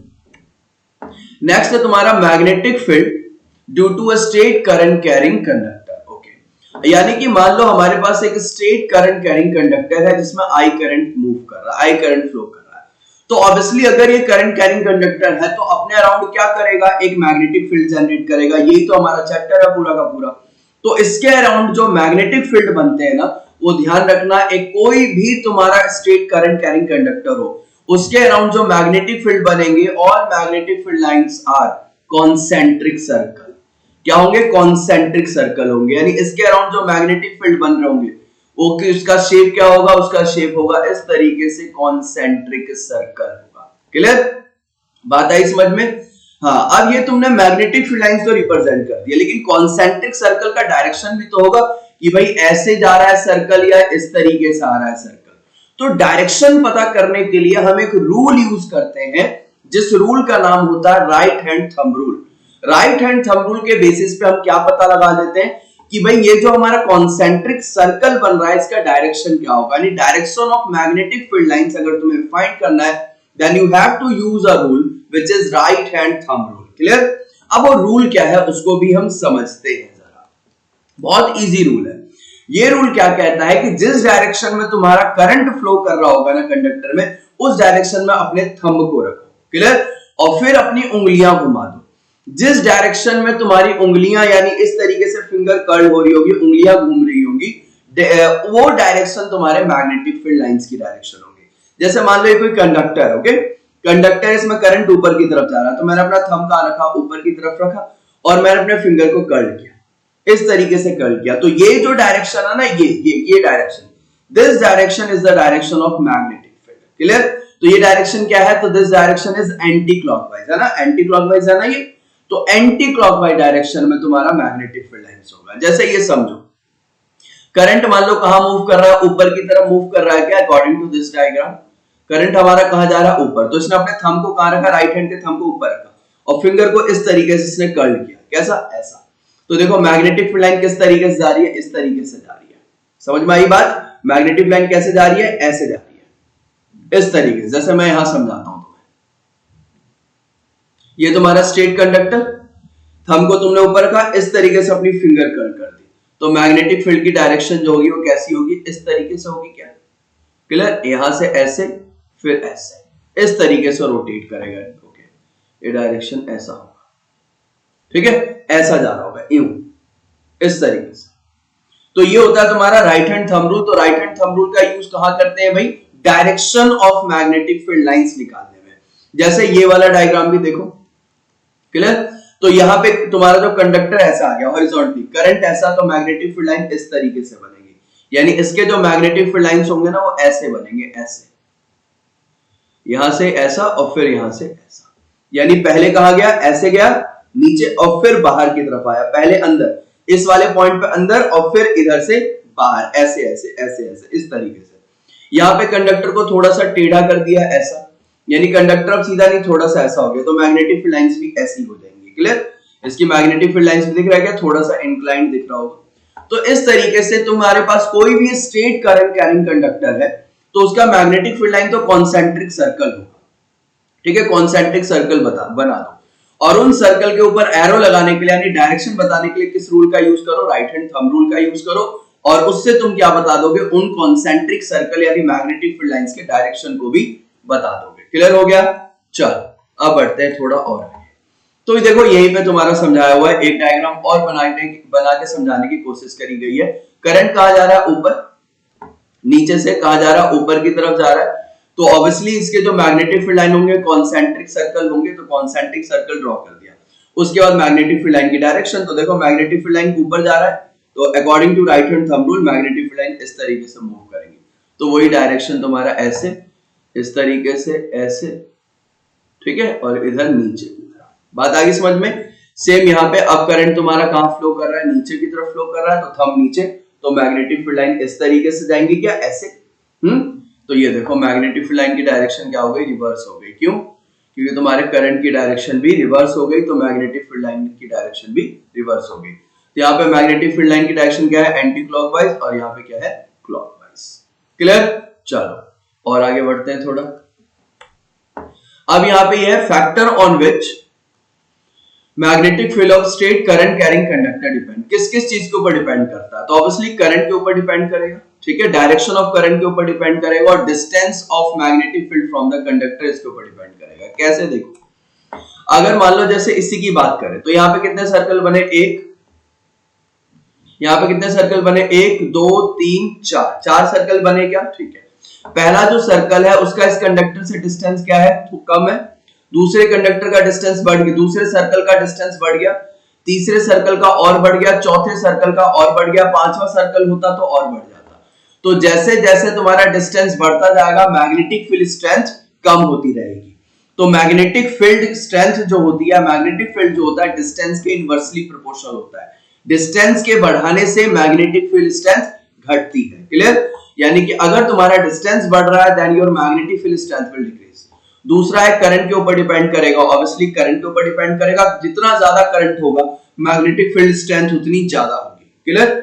नेक्स्ट है तुम्हारा डायरेक्शन। देखो अभी करंट कहां जा रहा था, ऊपर, तो मैग्नेटिक फील्ड की डायरेक्शन कैसी थी, एंटी क्लॉकवाइज। इस वाले डायग्राम में देखो करंट कहां आया, नीचे, तो मैग्नेटिक फील्ड की डायरेक्शन कैसी होगी, क्लॉकवाइज। तो तीन फैक्टर है जिनके ऊपर डिपेंड करता है तुम्हारा मैग्नेटिक फील्ड। क्या क्या क्या है भाई, एक तो करंट बढ़ाने से मैग्नेटिक फील्ड बढ़ता है, दूसरा है डायरेक्शन, अगर तुमने डायरेक्शन को रिवर्स कर दिया तुम्हारे मैग्नेटिक फील्ड लाइन की डायरेक्शन भी रिवर्स हो जाएगी, और तीसरा क्या है, डिस्टेंस बढ़ाओगे कंडक्टर से, जितनी दूर जाओगे मैग्नेटिक फील्ड स्ट्रेंथ उतना कम होता जाता है। तो ये तीन फैक्टर है जिनके ऊपर ये डिपेंड करता है। समझ में आ गई बात? चलो अब बढ़ते हैं थोड़ा आगे। अब एक क्वेश्चन है हमें, अब एक क्वेश्चन हमसे क्या कह रहा है, क्वेश्चन ये कह रहा है tell the direction of magnetic field at the given point. यानी इसमें पॉइंट दिए हुए, फर्स्ट डायग्राम की अगर मैं बात करूं तो इसमें पॉइंट सी दिया हुआ और एक पॉइंट डी दिया हुआ, यहाँ पे तुमसे मैग्नेटिक फील्ड लाइन की डायरेक्शन पूछ रहा है। ओके, इसमें देखो जो कंडक्टर है तुम्हारा पी, इस पी कंडक्टर में करंट कहां जा रहा है, ऊपर, तुमसे पूछा रहा है डायरेक्शन। अब ध्यान से देखना मेरी तरफ, ये मान लो तुम्हारा कंडक्टर पी, इसमें करंट कहां जा रहा है, ऊपर की तरफ जा रहा है। एक पॉइंट है इधर डी और एक पॉइंट है इधर क्या, सी। आपने तुमने क्या किया, थंब को रखा करंट की डायरेक्शन में, फिंगर को कर्ल किया। तो जब यहां किया तो पी पॉइंट पे तुम्हारी जो उंगली है वो अंदर की तरफ जा रही है और घूम के सी पॉइंट पे उंगली कहां आ रही है, बाहर की तरफ आ रही है क्या, तुम करके देखना। ये डी पॉइंट पे तुम्हारी जो उंगली है वो कहां गई, अंदर की तरफ, और सी पॉइंट पे जो तुम्हारी उंगली है वो कहां आई, बाहर की तरफ। तो डी पॉइंट पे यानी कि जो तुम्हारा सर्कल है ऑब्वियसली कॉन्सेंट्रिक सर्कल बनेगा तुम्हारा ये, ठीक है, कॉन्सेंट्रिक सर्कल तुमने बना दिया। तो डी पॉइंट पे जो तुम्हारी उंगली है वो कहां गई, अंदर की तरफ, और सी पॉइंट पे जो तुम्हारी उंगली है वो कहां आई, बाहर की तरफ आई है, ठीक है। तो यहां पे मैं डी पॉइंट पे जो मैग्नेटिक फील्ड होगा वो क्या होगा, इनवर्ड, और सी पॉइंट पे जो मैग्नेटिक फील्ड होगा वो क्या होगा, आउटवर्ड होगा। क्लियर। अब यहां पे दूसरा कंडक्टर दे दिया तुम्हें क्यू, अब इसमें करंट नीचे कर दिया, तो नीचे कर दिया तो देखो ए पॉइंट पे अब उंगली ऐसे घूमेगी, तो ए पॉइंट पे अंदर और बी से बाहर, ए से अंदर और बी से बाहर, यानी अब ए पॉइंट पे तुम्हारा जो मैग्नेटिक फील्ड होगा क्या होगा, इनवर्ड, और बी पॉइंट पे मैग्नेटिक फील्ड लाइन क्या होगा, आउटवर्ड। तो ये चीज ध्यान रखना। क्लियर। चलो अब बढ़ते हैं थोड़ा और आगे। अब इसने कंडक्टर को हॉरिजॉन्टली फ्लिप कर दिया है, ठीक है। तो अब तुम्हारा कंडक्टर ऐसे फ्लो कर रहा है, तो ऐसे फ्लो कर रहा है, ठीक है। देखो इधर है, मैंने थंब को इधर रखा, अब उंगलियां घुमाई, तो उंगलियां घुमाई तो क्या हो रहा है भाई, सी डी पॉइंट पे मेरी उंगलियां कहां गई, अंदर की तरफ। हाँ भाई, डी पॉइंट इधर है, सी पॉइंट इधर है, कंडक्टर है तो सी पॉइंट इधर, डी पॉइंट इधर। तो भाई यहाँ पे थंब को मैंने ऐसे रखा और इस तरीके से मैंने अपने फिंगर को कर्ल कर दिया, तो डी पॉइंट पे अंदर और सी पॉइंट पे किधर जा रहा है, बाहर की तरफ। क्लियर। तो ये डायरेक्शन तो तुम लोग बता ही दोगे। तो इन दोनों कंडक्टर का, मान लो ये कंडक्टर P है और ये दूसरा कंडक्टर Q है, इन दोनों में direction of magnetic field at point CD and at point AB है, कमेंट करके तुम्हें बताना है by using your thumb rule.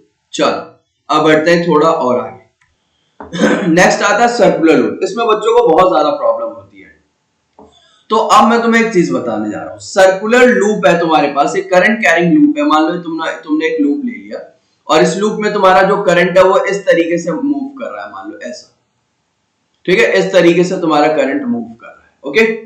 अब ये करंट कैरिंग लूप जो है वो कैसा है, सर्कुलर लूप है। तो ऑब्वियसली करंट कैरिंग कंडक्टर तो है, तो ये भी अपने अराउंड एक मैग्नेटिक फील्ड तो बनाएगा। अब यहां जो मैग्नेटिक फील्ड बन रहा है उसकी डायरेक्शन क्या होगी ये भी हमें पता करना है। तो भाई उसकी डायरेक्शन क्या होगी, तो मैं तुम्हें इतना बता देता हूं, डायरेक्शन से पहले अगर मैग्नेटिक फील्ड लाइन के शेप की बात करें तो यहां भी कॉन्सेंट्रिक सर्कल बनेगा। यानी अगर मान लो मैं इधर वाले पार्ट की बात करूं तो यहां भी कैसा बनेगा भाई, कॉन्सेंट्रिक सर्कल। यहां भी कैसा बनेगा, कॉन्सेंट्रिक सर्कल। बनते जाएंगे बनते जाएंगे बनते जाएंगे। क्लियर। जैसे यहां दिख रहा होगा तुम्हें, शेप की डायरेक्शन की बात बाद में करेंगे। मान लो ये सर्कुलर लूप है पूरा, ये एक प्लेन से ऐसे आ रहा होगा, ठीक है, ये ऐसे आ रहा होगा, ऐसे कनेक्ट होगा पूरा। तो इसका जो शेप होगा वो कैसा बनेगा, कॉन्सेंट्रिक सर्कल। ये बना पहला सर्कल, दूसरा सर्कल, ये बन गया तुम्हारा ऐसा तीसरा सर्कल, ये बना ऐसा चौथा सर्कल। इस तरीके से बनते बनते जो बिल्कुल बीचों बीच जाएगा वो बहुत बड़ा सर्कल होगा। ये मान लो बहुत बड़ा सर्कल इधर से जाके कहीं से पूरा होगा, जिसको स्ट्रेट लाइन बना के हमने छोड़ दिया। क्लियर।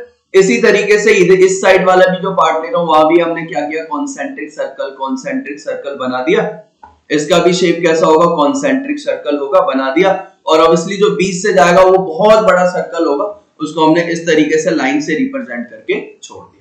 अब इतना तो पता लग गया कि करंट कैरिंग सर्कुलर लूप है, वो भी अपने अराउंड कैसा मैग्नेटिक फील्ड बनाएगा, सर्कुलर लूप कॉन्सेंट्रिक सर्कल वाला मैग्नेटिक फील्ड बनाएगा। अब उसकी डायरेक्शन क्या होगी, तो थंब रूल लगा दो सिंपल। भाई यहाँ पे जो हमारा करंट है ये पॉजिटिव है और ये क्या है, नेगेटिव है। तो करंट यहाँ पे कैसे मूव कर रहा होगा, ऊपर की तरफ मूव कर रहा होगा। तो थंब को कहां रखो, ऊपर, थंब को ऊपर रखो, उंगली को कर्ल कर लो। अब उन कॉन्सेंट्रिक सर्कल जो तुमने रिप्रेजेंट करा है ना, उस कॉन्सेंट्रिक सर्कल के ऊपर एरो बना दो। जिस डायरेक्शन में तुम्हारी उंगलियां घूम रही है उसी डायरेक्शन में अपने एरो को घुमा दो। तो भाई ये लग गया तुम्हारा एरो, ठीक है, ये लग गया एरो। यानी कि पहले अंदर और फिर बाहर। तो पहले इस साइड में कहां गई, अंदर, और फिर दूसरे साइड से कहां, बाहर। सेम चीज यहाँ पे करंट कहां आ रहा है, नीचे की तरफ आ रहा है। क्या नीचे की तरफ आ रहा है, नीचे। तो अब यहां से ऐसे घूम गया, देखो यहां से ऐसे घूम गया, तो ये घूम गया भाई यहां से ऐसा। क्लियर, बात आई समझ में। तो सर्कुलर करंट कैरिंग लूप को तो उसका डायरेक्शन भी बिल्कुल थंब रूल से रिप्रेजेंट करेंगे। और तुम कोई भी दो एंड ले लो, उस एंड के ऊपर कॉन्सेंट्रिक सर्कल बना दो, क्योंकि सर्कुलर करंट कैरिंग लूप का भी जो मैग्नेटिक फील्ड लाइंस होगा ना, या मैग्नेटिक फील्ड को रिप्रेजेंट करोगे कॉन्सेंट्रिक सर्कल से ही रिप्रेजेंट करोगे। और फिर उस कॉन्सेंट्रिक सर्कल के जब डायरेक्शन की बात करोगे तो ऑब्वियसली थंब रूल लगा दो and thumb rule will give you the direction of magnetic field. Clear? चलो एक दो और डायग्राम देखते हैं इसमें। चलो ये देखते हैं, ये पॉजिटिव टर्मिनल बैटरी का और ये नेगेटिव टर्मिनल बैटरी का करंट भाई हमारा इस तरीके से फ्लो कर रहा है लूप के अंदर, ऐसा, ठीक है, इस तरीके से हमारा लूप के अंदर करंट फ्लो किया, ओके, फ्लो कर रहा है।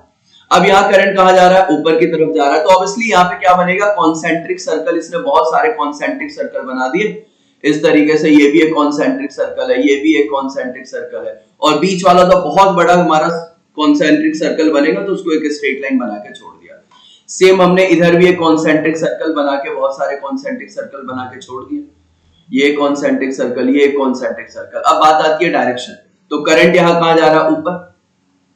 करंट कहां जा रहा है? ऊपर जा रहा है। तो करंट अगर ऊपर जाएगा तो करंट की डायरेक्शन क्या होगी? एंटी क्लॉकवाइज होगी क्या? अभी हमने समझा ना, अगर करंट हमारा ऊपर फ्लो कर रहा है तो करंट की डायरेक्शन क्या होगी? Anti clockwise. और नीचे जब मूव करेगा तो current will in clockwise direction. Okay, तो यहाँ पे कर दो एंटी क्लॉकवाइज डायरेक्शन सभी लूप पे, और बाकी थंब रूल लगा के पता कर सकते हो। तो तुम्हारा मैग्नेटिक फ्लैंग ऐसे होगा, इस तरीके से। क्लियर? और यहाँ करंट कहां गया? नीचे, तो नीचे आ गया थंब नीचे, तो यहाँ मैग्नेटिक फ्लैंग ऐसी होगी। तो ये चीज ध्यान रख लेना भाई। क्लियर? अब नेक्स्ट आता है तुम्हारा क्या? एक और एग्जांपल, ये तुम्हारे एनसीईआरटी बुक में भी बनी हुई है, ये वाला डायग्राम।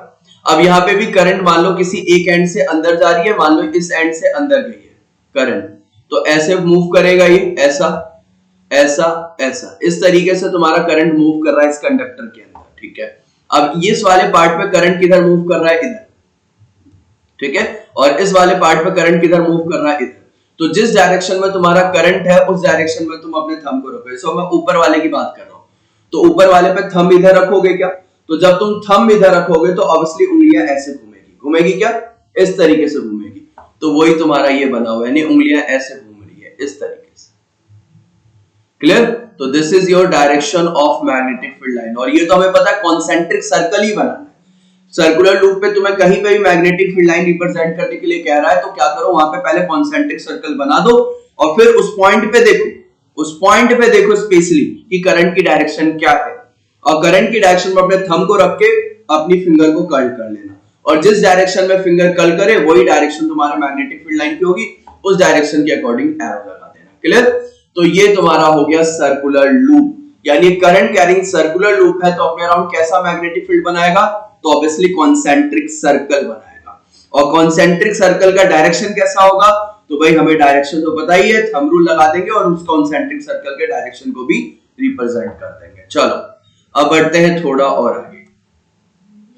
नेक्स्ट यही है कि कौन कौन से मैग्नेटिक फील्ड, जो हमारा करंट कैरिंग सर्कुलर लूप था अभी, उसके जो मैग्नेटिक फील्ड लाइन है किस किस चीज के ऊपर डिपेंड करते हैं? तो पहला तुम्हारा radius, smaller the radius greater the magnetic field strength. जितना छोटा तुम्हारा रेडियस होगा उस लूप का, उतना ज्यादा तुम्हारा क्या होगा? स्ट्रेंथ होगा, ठीक है। नहीं, यानी पहला फैक्टर है किसके ऊपर डिपेंड करता है? रेडियस। दूसरा फैक्टर है करंट, और तीसरा फैक्टर क्या है? ऑब्वियसली डिस्टेंस है, ठीक है। तो रेडियस उस सर्कल का, मान लो कोई लूप ये है और कोई दूसरा लूप ये है, इसका रेडियस क्या है? ज्यादा है, और इसका रेडियस क्या है? कम है। तो इन दोनों में से मैग्नेटिक फील्ड स्ट्रेंथ ज्यादा कौन प्रोड्यूस करेगा? तो कह देना भाई जो छोटा सर्कल है ना, छोटे रेडियस वाला जो सर्कल है, उसका मैग्नेटिक फील्ड स्ट्रेंथ क्या होगा? ज्यादा होगा। क्लियर? ये चीज ध्यान रखना। दूसरा फैक्टर है करंट।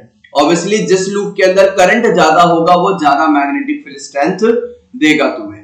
नेक्स्ट है डिस्टेंस। तो डिस्टेंस के तो इनवर्सली प्रोपोर्शनल होता है। डिस्टेंस यानी कि जितना ज्यादा दूर जाओगे तुम उस सर्कुलर लूप से, तुम्हारा जो मैग्नेटिक फील्ड स्ट्रेंथ है वो उतना कम होता रहेगा। क्लियर? तो ये तीन फैक्टर हैं जिनके ऊपर तुम्हारा magnetic field of a circular loop depend करता है। नेक्स्ट बहुत ही ज्यादा इंपॉर्टेंट टॉपिक है, क्या है भाई? सोलिनॉइड। तो सोलिनॉइड क्या होता है? एक इंसुलेटेड कॉपर वायर लो, ये क्या है यहाँ पे? इंसुलेटेड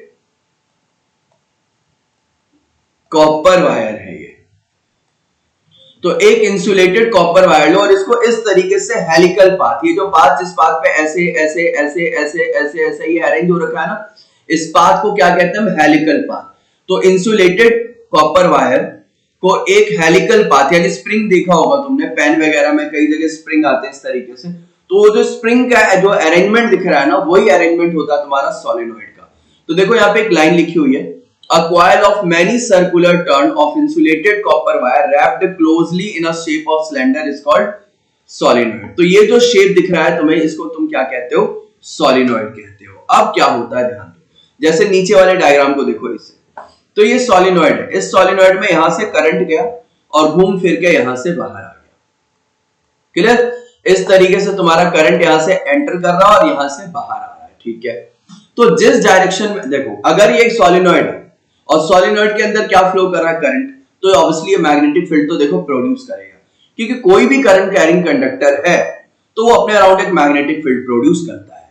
यानी ये सोलिनॉइड भी अपने अराउंड क्या करेगा? एक मैग्नेटिक फील्ड प्रोड्यूस करेगा। क्यों? क्योंकि करंट फ्लो कर रहा है इसमें। तो अब इसके अंदर जो मैग्नेटिक फील्ड लाइंस होते हैं वो कैसे होते हैं, उनको देखो जरा ध्यान से। सबसे पहले मैग्नेटिक फील्ड लाइंस की डायरेक्शन बता देता हूं मैं तुम्हें। तो मैग्नेटिक फील्ड की डायरेक्शन हमें पता ही है, बाहर जो होता है वो नॉर्थ से साउथ होता है और अंदर जो होता है वो साउथ टू नॉर्थ होता है। ओके, तो यहां देखो मैग्नेटिक फील्ड लाइन की जो डायरेक्शन है वो कहां जा रही है? South to north. क्यों जा रही है मैं तुम्हें बताता हूं, बड़े ध्यान से सुनना। सोलिनॉइड के अंदर किस तरीके से डिसाइड करेंगे किधर साउथ है किधर नॉर्थ है? तो जिस डायरेक्शन में तुम्हारा करंट मूव कर रहा होगा सोलिनॉइड के अंदर, लूप बने हुए ऐसे, तो लूप के अंदर करंट ऐसे ऐसे ऐसे ऐसे या तो ऐसे या ऐसे मूव कर रहा होगा। तो जिस डायरेक्शन में तुम्हारा करंट मूव कर रहा होगा उस डायरेक्शन में अपने फिंगर को कर्ल कर लो। जो थंब होगा ना वो नॉर्थ के डायरेक्शन को शो करता है। तो यहां देखो करंट ऐसा गया, इस तरीके से जा रहा है करंट सब में। ठीक है, करंट कुछ इस तरीके से जा रहा है सबके अंदर ऐसा, यानी करंट कहां जा रहा है? दूसरी तरफ जा रहा है, फिर घूम के ऐसे आ रहा है, फिर ऐसे गया, फिर घूम के ऐसे आया, फिर ऐसे गया, फिर घूम के ऐसे आया। तो करंट हमारा ऐसे मूव कर रहा है क्या? इस तरीके से। तो फिंगर को मैंने कर्ल किया तो मेरा थंब किधर है? इधर। तो इधर क्या हो गया? मेरा नॉर्थ, और इधर क्या हो गया? मेरा साउथ। ठीक है, तो मैग्नेटिक फील्ड की डायरेक्शन बाहर जो होगी वो क्या होगी? नॉर्थ से साउथ। तो देखो बाहर किधर जा रही है? नॉर्थ रहा, ये साउथ रहा है, बाहर नॉर्थ से साउथ, और अंदर की जो डायरेक्शन होगी किधर होगी? South to north. क्लियर? तो ये डायरेक्शन होगी तुम्हारी मैग्नेटिक फील्ड लाइन की इनसाइड द सॉलिनॉइड। ओके, अब कुछ बेसिक पॉइंट्स हैं जिनको समझ लो। मैग्नेटिक फील्ड लाइंस जो होती है ना सॉलिनॉइड के अंदर, बहुत स्ट्रांग होती है, क्योंकि बहुत पास पास है। देखो इनके बीच का डिस्टेंस बहुत कम है, यानी inside the solenoid the strength of magnetic field is very strong, बहुत स्ट्रांग फील्ड होती है। और बाहर जो होती है वो वीक फील्ड होती है, बहुत कमजोर होती है, यानी कि उनको तुम नेग्लेक्ट भी कर सकते हो, कोई प्रॉब्लम नहीं है। यानी कि outside the solenoid magnetic field strength is very weak, but inside the solenoid magnetic field strength is very strong, बहुत स्ट्रांग होती है, बहुत ज्यादा स्ट्रांग होती है। तो ये चीज ध्यान रखना। साथ के साथ inside the solenoid all magnetic field lines are parallel to each other, सभी एक दूसरे के पैरेलल होती है, कोई किसी को इंटरसेक्ट नहीं करती है। तो ये कुछ बेसिक बातें थी सोलिनॉइड के बारे में जिससे जानना, और बातें कर लेते सोलिनॉइड के बारे में। तो सोलिनॉइड में हमने क्या देखा? सोलिनॉइड में हमने ये तो देखा कि ये हमारा सोलिनॉइड है, करंट मान लो यहां से एंटर कर रहा है और यहां से बाहर निकल रहा है। ठीक है, यहां से हमारा बाहर निकल रहा है। तो ये हमारा कौन सा पोल था? तो ये हमारा नॉर्थ था और ये हमारा साउथ था। तो मैग्नेटिक फील्ड लाइन किधर से किधर? अंदर हमारा कहां से कहां जा रहा था? साउथ से नॉर्थ, और बाहर यही घूम के मैग्नेटिक फील्ड लाइन किधर से किधर भाई? तो नॉर्थ से साउथ की तरफ आ रही थी। तो inside the magnetic field line, अंदर जितने भी मैग्नेटिक फील्ड लाइंस तुम्हारे बन रहे होंगे, all magnetic field lines are parallel. और पैरेलल होने का मतलब क्या? अभी एक डायग्राम देखा ना जिसमें मैग्नेटिक फील्ड लाइन सारी ऐसी थी, उनको क्या कहते हैं? Uniform magnetic field. क्या कहते हैं? Uniform magnetic field. क्यों? क्योंकि सबका डायरेक्शन सेम है और सबकी स्ट्रेंथ भी क्या होती है? सेम होती है। तो फील्ड इनसाइड द सोलिनॉइड। अच्छा एक चीज और ध्यान रखना, सोलिनॉइड जो होता है बिल्कुल एक बार मैग्नेट की तरह बिहेव करता है, क्योंकि बार मैग्नेट के पास भी पोल होते हैं नॉर्थ साउथ, और मैग्नेटिक फील्ड लाइन यही होती है नॉर्थ से साउथ बाहर और साउथ से नॉर्थ अंदर। इसी तरीके से सोलिनॉइड के अंदर भी होता है। तो सोलिनॉइड भी किसकी तरह बिहेव करता है? बार मैग्नेट की तरह। अब जो सोलिनॉइड के अंदर जो तुम्हें फील्ड मिल रहे हैं उसके कुछ इंपॉर्टेंट पॉइंट्स उसको देखो। फर्स्ट पॉइंट क्या कह रहा है? फील्ड यूनिफॉर्म है। क्यों? क्योंकि all field lines are parallel to each other. Second point वही कह रहा है, field line are parallel, they never intersect, जो हमने देखा। मैक्सिमम फील्ड स्ट्रेंथ है or maximum magnetic field strength are maximum at middle portion. देखो जो मिडल पोर्शन होता है, मिडल पोर्शन कहने का मतलब यहां से, एक मिनट में पेन चेंज कर लेता हूं। मिडल पोर्शन कहने का मतलब यहां से यहां तक वाला पार्ट, ये जो मिडल पोर्शन है ना, यहाँ पे मैग्नेटिक फील्ड स्ट्रेंथ सबसे ज्यादा होती है। यानी सोलिनॉइड के अंदर सबसे ज्यादा अगर तुमसे पूछे मैग्नेटिक फील्ड स्ट्रेंथ क्या होती है, तो बिल्कुल जो मिडल पोर्शन है ना, साइड के एजेस छोड़ दो, किनारे छोड़ के जो मिडल पोर्शन है वहां पे मैग्नेटिक फील्ड स्ट्रेंथ सबसे ज्यादा होती है। मान लो यहाँ का जो मैग्नेटिक फील्ड स्ट्रेंथ है वो कितना है, बी है, तो इनके जो एजेस होते हैं बिल्कुल किनारे, वहां पे इसका हाफ हो जाता है, b/2 और b/2 बिल्कुल हाफ हो जाता है। ठीक है, यानी एज पे मैग्नेटिक फील्ड कितना होगा भाई, जितना तुम्हारे मिडल पे मैग्नेटिक फील्ड मिल रहा है ना, उसका आधा हो जाएगा कहां पे, एजेस पे। ये ध्यान रखना। तो जो फिफ्थ पॉइंट है वो यही कह रहा है, at the edge of the solenoid magnetic field become half. Edge of the solenoid पे मैग्नेटिक फील्ड क्या हो जाता है भाई, हाफ हो जाता है। क्लियर? क्यों हो जाता है मैं एक बार और समझाने की कोशिश करता हूं। जरा ये देखो, अंदर मैग्नेटिक फील्ड लाइन सारे के सारे पैरेलल है क्या? अंदर जितने भी मैग्नेटिक फील्ड लाइंस है सारे के सारे क्या है, पैरेलल। यानी इनके बीच का सेपरेशन क्या है, काफी कम है, डिस्टेंस कम है, तो ये काफी पास पास है, क्लोजनेस ज्यादा है। लेकिन एज पे देखो, ये एक फील्ड लाइन इधर जा रही है, एक इधर जा रही है, एक इधर जा रही है, एक इधर जा रही है, तो इनके बीच का जो क्लोजनेस है वो कम हो गया क्या? हाँ बिल्कुल, किनारे पे देखो, धीरे धीरे किनारे पे जैसे जैसे आते जा रहे हैं उनके बीच का सेपरेशन ऐसा होता जा रहा है, बढ़ता जा रहा है, क्लोजनेस कम हो गया, भीड़ कम हो रही है वहां पे, और अंदर जो भीड़ है वो ज्यादा है, क्लोजनेस ज्यादा है। तो हमें पता है ना, जहां पे क्लोजनेस ज्यादा होगा वहां पे स्ट्रेंथ ज्यादा होती है, और जहां पे क्लोजनेस कम हो जाता है ना, वहां पे स्ट्रेंथ कम हो जाती है। तो यहाँ पे क्लोजनेस कम हुआ तो यहाँ का स्ट्रेंथ क्या हो जाएगा, मिनिमम हो जाएगा, कम हो जाएगा। यहाँ का स्ट्रेंथ क्या हो जाएगा, मिनिमम, कम हो जाएगा, और यहाँ का जो स्ट्रेंथ है वो क्या हो जाएगा, मैक्सिमम हो जाएगा। क्लियर? तो ये चीज ध्यान रखना। चलो नेक्स्ट बढ़ते हैं थोड़ा और आगे, और आगे बढ़ने पे ये एक और छोटा सा पॉइंट है, इसको भी देख लो कि कौन कौन से फैक्टर हैं जिनके ऊपर हमारे सोलिनॉइड के अंदर जो मैग्नेटिक फील्ड है वो डिपेंड करते हैं। तो पहला नंबर ऑफ टर्न, अगर तुम कॉइल के नंबर ऑफ टर्न को बढ़ा दोगे ना इस तरीके से, तो ऑब्वियसली इसका जो मैग्नेटिक फील्ड स्ट्रेंथ है वो बढ़ जाएगा। ठीक है, एक मान लो L लेंथ का ये है और दूसरा L लेंथ का ये सोलिनॉइड है। ठीक है, तो नंबर ऑफ टर्न किसमें ज्यादा है, इसमें ऑब्वियसली ज्यादा है, क्लोजनेस ज्यादा है टर्न की, तो इसमें मैग्नेटिक फील्ड स्ट्रेंथ क्या मिलेगा, मैक्सिमम, और इसमें इससे कम मिलेगा, मिनिमम मिलेगा। क्यों? क्योंकि इसमें क्लोजनेस जो टर्न का है ना, वो क्या है, नंबर ऑफ टर्न कम हो गया। दूसरा है करंट, ऑब्वियसली तुम करंट बढ़ाओगे तो तुम्हारा मैग्नेटिक फील्ड स्ट्रेंथ भी बढ़ता है। तो ये दो बातें हैं जिनको तुम ध्यान रखना। चलो अब बढ़ते हैं आगे। नेक्स्ट आता है इलेक्ट्रोमैग्नेट। अब इलेक्ट्रोमैग्नेट क्या होता है? तो इलेक्ट्रोमैग्नेट जो है ना, वो सोलिनॉइड के अंदर ही बनाया जाता है। सबसे पहले कुछ बातें बता देता हूं, इलेक्ट्रोमैग्नेट बनता किससे है। तो इलेक्ट्रोमैग्नेट बनाने के लिए एक मटेरियल यूज करते हैं जिसे कहते हैं सॉफ्ट आयरन। सॉफ्ट आयरन ना एक फेरोमैग्नेटिक नाम के मटेरियल से बना होता है। किससे? फेरोमैग्नेटिक मटेरियल होता है, उससे बना होता है। कौन? Soft iron. किससे बनता है? फेरोमैग्नेटिक से बनता है। और सॉफ्ट आयरन का यूज किसमें करते हैं? इलेक्ट्रोमैग्नेट बनाना है तो तुम्हें कौन सा मटेरियल लेना होगा? Soft iron. और सॉफ्ट आयरन कौन सा मटेरियल होता है? फेरोमैग्नेटिक नेचर होता है। सॉफ्ट आयरन का नेचर क्या होता है? फेरोमैग्नेटिक। अब फेरोमैग्नेटिक क्या होता है? फेरोमैग्नेटिक वो होता है जो मैग्नेटिक फील्ड लाइंस को बहुत पसंद करे, मैग्नेटिक फील्ड को बहुत ज्यादा जो मटेरियल पसंद करता है उसे क्या कहते हैं? Ferromagnetic material. यानी कहने का मतलब ये है कि मान लो मैंने कहा कि ये कोई फेरोमैग्नेटिक मटेरियल है और मैग्नेटिक फील्ड लाइन कुछ इस तरीके से जा रही है, दूर जा रही है इससे, तो मैग्नेटिक फील्ड लाइन को ऐसे जाना चाहिए था। लेकिन ferromagnetic material magnetic field line को इतना पसंद करता है कि अगर दूर भी मैग्नेटिक फील्ड लाइन हो उससे, तो वो अट्रैक्ट कर लेता है, खींच लेता है। यानी कोशिश ये करता है कि कोई भी मैग्नेटिक फील्ड लाइन उससे दूर ना रहे, सारी की सारी मैग्नेटिक फील्ड लाइन उसके अंदर से होके जाए। तो ये मैग्नेटिक फील्ड लाइन अगर दूर भी जाना चाह रही है तो भी इसे ये अंदर खींच लेता है, फिर यहां से ये बाहर निकल जाती है। और ये मैग्नेटिक फील्ड लाइन जो दूर से जाना चाह रहा था, इसको भी अपने अंदर से खींच के वापस इस तरीके से भेज देती है। क्लियर? यानी फेरोमैग्नेटिक मटेरियल वो होता है जो मैग्नेटिक फील्ड लाइंस को अट्रैक्ट कर लेता है, यानी सारी की सारी मैग्नेटिक फील्ड लाइन अपने अंदर खींच लेता है। अगर कोई मैग्नेटिक फील्ड लाइन दूर भी हो तो भी उसे अपने अंदर खींच लेगा। तो इस तरीके के मटेरियल को क्या कहते हैं? फेरोमैग्नेटिक। तो सॉफ्ट आयरन कोर भी क्या होता है? फेरोमैग्नेटिक मटेरियल होता है नेचर वाइज। तो सॉफ्ट आयरन कोर भी क्या करेगा?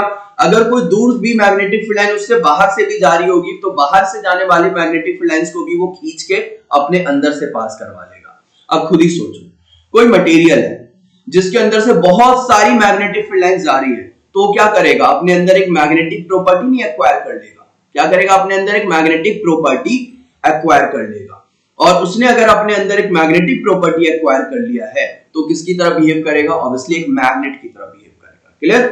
चलो अब आते हैं इलेक्ट्रोमैग्नेट।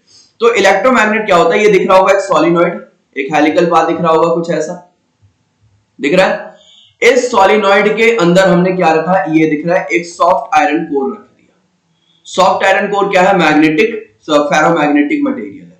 यहां से हमने करंट भेजा, यहां से पास कर रहा है, तो अंदर एक मैग्नेटिक फील्ड लाइंस ऐसी बन जाएंगी, क्या बहुत स्ट्रॉन्ग मैग्नेटिक फील्ड बनेगी, क्योंकि अंदर inside the solenoid magnetic field is very strong, सारे के सारे पैरेलल होती है, क्लोजर्स बहुत कम होती है। और अगर मान लो यहाँ पे तुमने एक सॉफ्ट आयरन कोर रखा है तो क्या करेगा, सारी की सारी मैग्नेटिक फील्ड लाइन को अपने अंदर खींच लेगा। और जब इतनी सारी मैग्नेटिक फील्ड लाइंस उसके अंदर से होके जाएंगी तो ऑब्वियसली वो किसकी तरह बिहेव करना शुरू कर देगा, एक मैग्नेट की तरह बिहेव करना शुरू कर देगा। और वो क्या बन जाएगा, इलेक्ट्रोमैग्नेट बन जाएगा। इलेक्ट्रोमैग्नेट क्यों, क्योंकि इलेक्ट्रिक करंट के हेल्प से तुमने मैग्नेट को बनाया है, इसलिए उसका नाम क्या है, इलेक्ट्रोमैग्नेट। लेकिन जैसे ही तुमने करंट देना बंद कर दिया तो मैग्नेटिक फील्ड लाइंस भी बंद हो जाएंगी, तो फिर से वो सॉफ्ट आयरन कोर क्या हो जाएगा, अपनी मैग्नेटिक प्रॉपर्टी लूज कर देगा। फिर सिंपल जो तुम्हारा सॉफ्ट आयरन था वो आयरन बन जाएगा, मटेरियल बन जाएगा सिंपल, यानी अब वो मैग्नेटिक प्रॉपर्टी शो नहीं करेगा।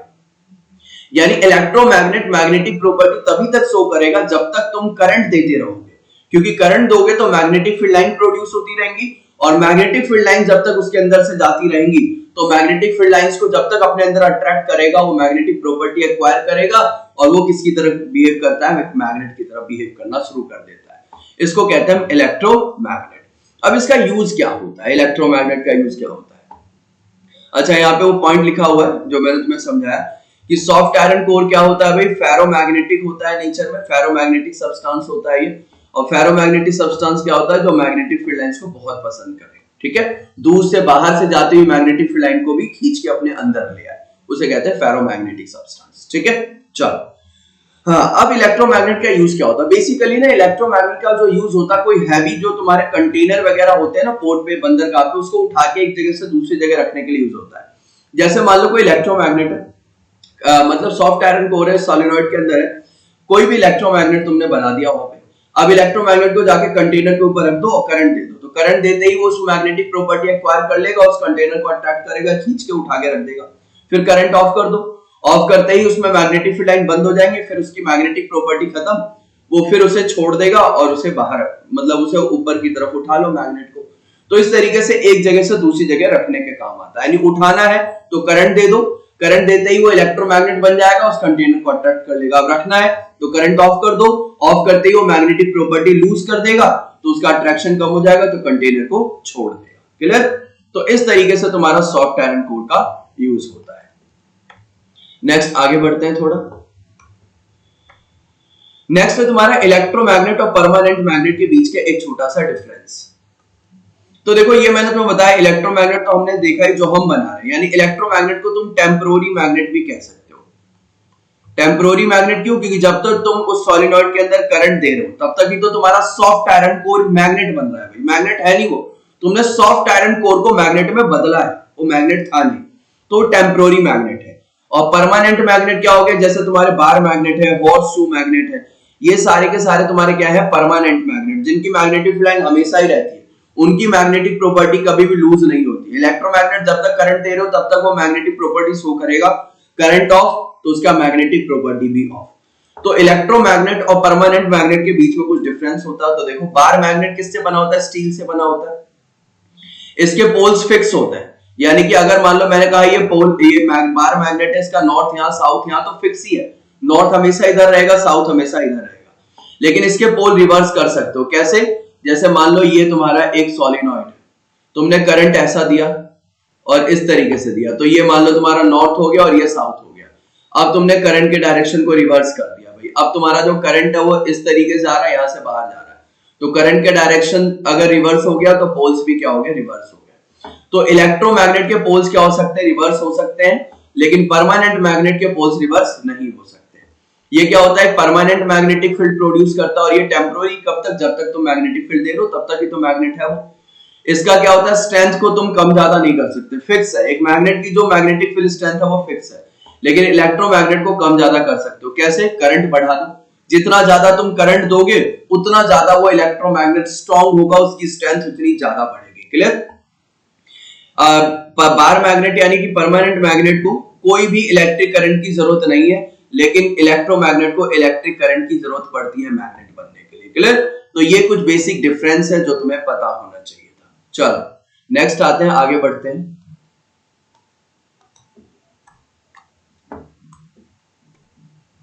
नेक्स्ट है फ्लेमिंग लेफ्ट हैंड रूल। सबसे पहले मैं बताता हूं फ्लेमिंग लेफ्ट हैंड रूल तुम यूज कहां करोगे। तो फ्लेमिंग लेफ्ट हैंड रूल तुम वहां पे यूज करोगे जब तुम्हें किसी कंडक्टर के ऊपर फोर्स निकालना हो, यानी तुम करंट का यूज कर रहे हो। फ्लेमिंग लेफ्ट हैंड रूल तुम कहां यूज करोगे? जब तुम क्या करोगे? करंट को यूज कर रहे होगे, यानी ऑलरेडी तुम करंट का यूज करके कुछ और फिनोमिना डिस्कस कर रहे होगे, वहां पे तुम लेफ्ट हैंड रूल यूज करोगे।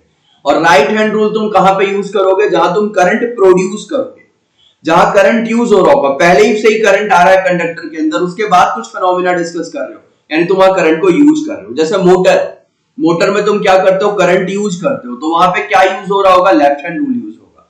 और जनरेटर है, जनरेटर के अंदर तुम करंट प्रोड्यूस करते हो, तो वहां पे कौन सा रूल यूज होगा? फ्लेमिंग का राइट हैंड रूल यूज होगा। तो लेफ्ट हैंड रूल क्या कहता है? लेफ्ट हैंड रूल में क्या होता है? ये तुम्हारा थंब हो गया, ठीक है। इस तरीके से लेफ्ट हैंड के इन तीनों फिंगर को एक दूसरे के ऊपर परपेंडिकुलरली स्ट्रेच कर दो, ये थंब है। ये जो है तुम्हारा फोर फिंगर, और ये क्या है तुम्हारा? सेंट्रल फिंगर, सेंट्रल फिंगर, ठीक है। तो थंब जो होता है वो किसके डायरेक्शन को बताता है? फोर्स के डायरेक्शन को या मोशन के डायरेक्शन को। थ्रस्ट और मोशन, या मैं कह रहा हूं फोर्स के डायरेक्शन को बताता है कि उस कंडक्टर के ऊपर फोर्स किधर लग रहा है, ये कौन बताएगा? थंब। मैग्नेटिक फील्ड के डायरेक्शन को कौन बताएगा? Four finger. और करंट के डायरेक्शन को कौन बताता है? तुम्हारा सेंट्रल फिंगर। तो ये रूल ध्यान रखना, फ्लेमिंग लेफ्ट हैंड रूल। चलो अब बढ़ते हैं थोड़ा और आगे। नेक्स्ट आता है पाम रूल। पाम रूल का भी यूज कहां करोगे? वही जहां पे लेफ्ट हैंड रूल का यूज कर रहे हो। लेफ्ट हैंड रूल कहां पे यूज करते हैं? जब करंट हमें कंडक्टर में मिल रहा हो, कंडक्टर मोशन किधर कर रहा है या फोर्स किधर लग रहा है, तो हम लेफ्ट हैंड रूल यूज करते हैं। एक और रूल होता है जिसे कहते हैं राइट हैंड पाम रूल। अब ये राइट हैंड पाम रूल क्या होता है? अपने राइट हैंड के फिंगर को, मतलब इस तरीके से पाम रूल क्या होता है समझो। जिस डायरेक्शन में तुम्हारा करंट होगा उस डायरेक्शन में अपने थंब को इंडिकेट कर दो, ठीक है। और जिस डायरेक्शन में तुम्हारा मैग्नेटिक फील्ड होगा उस डायरेक्शन में अपने फिंगर को शो कर दो। तो ये जो पाम होगा ना, पाम, हथेली, palm will give you the direction of force acting on the conductor, यानी उस कंडक्टर पे फोर्स किधर लग रहा है ये कौन बताएगा? पाम बताता है, पाम, ठीक है। तो इसको कहते हैं राइट हैंड पाम रूल। तो राइट हैंड पाम रूल भी वहीं पे यूज कर सकते हो जहां पे तुम लेफ्ट हैंड रूल यूज करोगे, तो उसी का अल्टरनेटिव है पाम रूल। तो देखो इसका थंब कहां पे शो कर रहा है? थंब क्या शो कर रहा है? करंट के डायरेक्शन को। और मैग्नेटिक फील्ड के डायरेक्शन को कौन शो कर रहा है? ये चारों के चारों जो फिंगर है वो किसके डायरेक्शन को शो कर रहा है? Magnetic field. और फोर्स को कौन शो करता है? जो पाम है ना, पाम, हथेली, ये किसके डायरेक्शन को शो करता है? फोर्स के डायरेक्शन को। चलो अब देखते हैं कुछ और चीजें। अब यहां पे देखो अब क्या है, नेक्स्ट जो टॉपिक है वो क्या बताना चाहता है?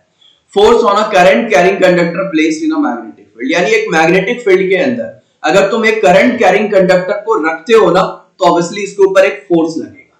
क्या लगेगा? एक फोर्स लगेगा। बात आई समझ में? यानी कोई भी करंट कैरिंग कंडक्टर है और उसको तुमने एक मैग्नेटिक फील्ड के अंदर रख दिया तो उसके ऊपर एक मैग्नेटिक फोर्स लगता है। ये चीज ध्यान रखना। जैसे इस डायग्राम के अकॉर्डिंग भी क्या पता लग रहा है, ये जो रॉड सा दिख रहा है ना तुम्हें, एक रॉड, ये पहले बिल्कुल सीधा था, लेकिन जैसे ही मैं यहाँ पे मैग्नेट लेके आया, कौन सा मैग्नेट है? हॉर्सशू मैग्नेट है। तो ऑब्वियसली यहाँ पे एक मैग्नेटिक फील्ड प्रोड्यूस हो गया होगा। तो अब ये जो तुम्हारा करंट, इसमें करंट फ्लो कर रहा है, देखो बैटरी से कनेक्ट है, ये वायर है हमारा, जो ये रॉड है किससे कनेक्ट है? बैटरी से कनेक्ट है।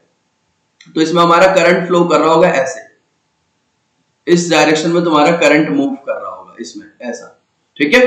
तो ये करंट कैरिंग कंडक्टर कहां रखा हुआ है? एक मैग्नेटिक फील्ड के रीजन में, क्योंकि हॉर्सशू क्या करेगा? एक मैग्नेटिक फील्ड ऑब्वियसली प्रोड्यूस करेगा यहाँ पे। तो इसके ऊपर क्या लग रहा है? फोर्स। और फोर्स लगने की वजह से देखो ये थोड़ा सा इंक्लाइंड हो गया, टेढ़ा हो गया, जो बिल्कुल सीधा था।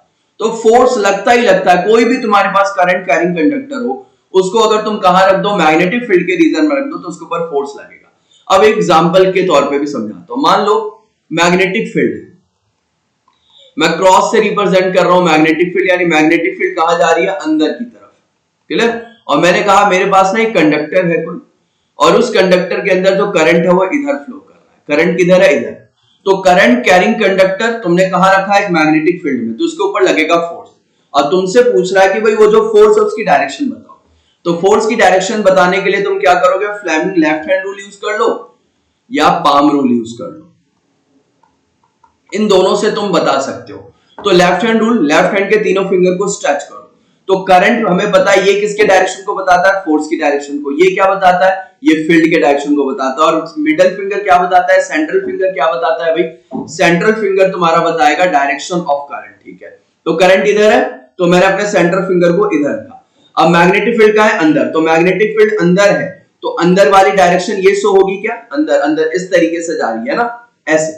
और ये हमारा किसके डायरेक्शन को बता रहा है? करंट। तो मेरा थंब कहां है? ऊपर। थंब कहां है? ऊपर की तरफ, यानी इसके ऊपर जो लगने वाला फोर्स होगा किधर होगा? अपवर्ड। यानी conductor will move upward. Conductor कहां मूव करेगा? ऊपर की तरफ मूव करेगा। या इस पे पाम रूल लगाओ। पाम रूल क्या कहता है? जिस डायरेक्शन में मैग्नेटिक फील्ड हो उस डायरेक्शन में अपने चारों फिंगर को दिखा दो। तो चारों फिंगर मेरी कहां जा रही है? अंदर की तरफ। क्यों? क्योंकि मैग्नेटिक फील्ड लाइंस अंदर है। ठीक है, और जिस डायरेक्शन में तुम्हारा करंट है उस डायरेक्शन में थंब को इंडिकेट कर दो। थंब इंडिकेट कर दिया तो palm will give you the direction of force. तो पाम का क्या किधर इंडिकेट कर रहा है? ऊपर की तरफ, यानी इस कंडक्टर के ऊपर फोर्स कहां लगेगा? ऊपर की तरफ लगेगा। क्लियर? बात आई समझ में? तो ये एक चीज बस यही ध्यान रखना है कि अगर एक करंट कैरिंग कंडक्टर है उसको तुम एक मैग्नेटिक फील्ड के अंदर रखते हो तो उसके ऊपर फोर्स लगेगा, और तुमसे यही पूछेगा कि फोर्स की डायरेक्शन क्या होगी। तो तुम्हें ये बताना पड़ेगा फोर्स की डायरेक्शन क्या है। कि क्या यूज करके बता दोगे? या तो लेफ्ट हैंड रूल यूज कर लो या right hand palm rule use कर लो। क्लियर? तो इससे तुम डायरेक्शन को बता सकते हो। चलो अब और बढ़ते हैं थोड़ा और आगे। नेक्स्ट आता है तुम्हारा एसी एंड डीसी करंट। तो एसी को कहते हैं alternating current. AC is alternating current and DC is direct current. AC is alternating current and DC is direct current. Direct current तो हमारे घर में जो करंट हम यूज करते हैं, हमारे घर में जो करंट आ रहा है वो कौन सा करंट होता है? AC current. ये जो दूसरा डायग्राम है ना ये वाला, ये एसी का है और ये डीसी का। और बैटरी का जो करंट होता है वो क्या होता है? डीसी करंट होता है। ध्यान रखना। तो एसी और डीसी में क्या फर्क होता है? जो तुम्हारा एसी करंट होता है वो अपने डायरेक्शन को रिवर्स करता है, यानी कि एसी करंट का मैग्नीट्यूड, यानी एसी का मैग्नीट्यूड का मतलब उसकी वैल्यू और उसका डायरेक्शन चेंज होता रहता है। लेकिन डीसी करंट में ऐसा नहीं होता। डीसी करंट का डायरेक्शन फिक्स होता है। हाँ, उसकी वैल्यू हो सकता हो कम ज्यादा हो, लेकिन अकॉर्डिंग टू दिस डायग्राम देखो इसका एक ही डायरेक्शन है। क्या? एक ही डायरेक्शन में ये पूरा का पूरा मूव कर रहा है। इसकी वैल्यू भी कम ज्यादा नहीं हो रही, फिक्स है इसकी वैल्यू। तो इस तरीके के करंट को, यानी बैटरी के अंदर जो तुम्हारी करंट है उसे तुम क्या कहोगे? DC current. यानी इसका डायरेक्शन क्या होता है? कांस्टेंट होता है। ठीक है, और जरा इसे देखो, एक बार ये वाला जो कर्व है इस कर्व को देखो, एक बार ऊपर और फिर नीचे, और फिर अगली बार मूव करेगा फिर ऊपर फिर नीचे फिर ऊपर फिर नीचे। यानी ऊपर वाले को कहते हैं पॉजिटिव और नीचे वाले को कहते हैं नेगेटिव। यानी direction of AC current is reverse after a fix interval of time. यानी कि AC करंट में जो डायरेक्शन होता है वो चेंज होता रहता है, एक बार पॉजिटिव और फिर दूसरी बार नेगेटिव, एक बार ऊपर एक बार नीचे, एक बार ऊपर एक बार नीचे। तो AC करंट की फ्रीक्वेंसी पता है कितनी होती है? 50 हर्ट्ज होती है। ध्यान रखना, यानी एक सेकंड में ये 50 बार पॉजिटिव और 50 बार नेगेटिव में रोटेट करता है। क्लियर? यानी 50 बार ऊपर और 50 बार नीचे।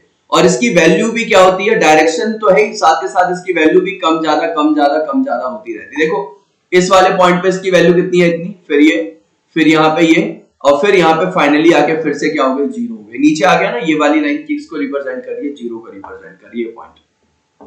तो डायरेक्शन और मैग्नीट्यूड दोनों इसका क्या होता रहता है? चेंज होता रहता है। मैग्नीट्यूड यानी उसकी वैल्यू, शॉर्ट में लिख रहा हूं, ये भी चेंज होता रहता है। तो जिस करंट का डायरेक्शन और उसका मैग्नीट्यूड कॉन्टिन्यूअसली टाइम के रिस्पेक्ट में चेंज होता रहे उसे हम एसी करंट कहते हैं। हमारे घरों में जो बाहर से करंट आ रहा है ना वो कैसा करंट है? एसी करंट, अल्टरनेटिंग करंट है। ठीक है, लेकिन जो बैटरी वाला करंट होता है दैट इज डायरेक्ट करंट। उसका डायरेक्शन चेंज नहीं होता, उसका डायरेक्शन सेम होता है, कांस्टेंट होता है। और एसी करंट के अंदर जो पोटेंशियल डिफरेंस होता है, यानी पॉजिटिव और नेगेटिव के बीच में जो पोटेंशियल डिफरेंस होता है, वोल्टेज का अंतर होता है, वो 220 वोल्ट का होता है। ये चीज ध्यान रखना। पोटेंशियल डिफरेंस मैंने इलेक्ट्रिसिटी चैप्टर में बहुत अच्छे से समझाया, तो उस वीडियो को देख के भी आप समझ सकते हो पोटेंशियल डिफरेंस क्या होता है। क्लियर? चलो अब बढ़ते हैं थोड़ा और आगे। एसी और डीसी समझ में आ गया। नेक्स्ट आता है तुम्हारा हाउस होल्ड सर्किट। ओके, अब हमारे घर में जो कनेक्शन होता है वो कैसा होता है उसको देख लेते हैं, उसी को हाउस होल्ड सर्किट कहते हैं।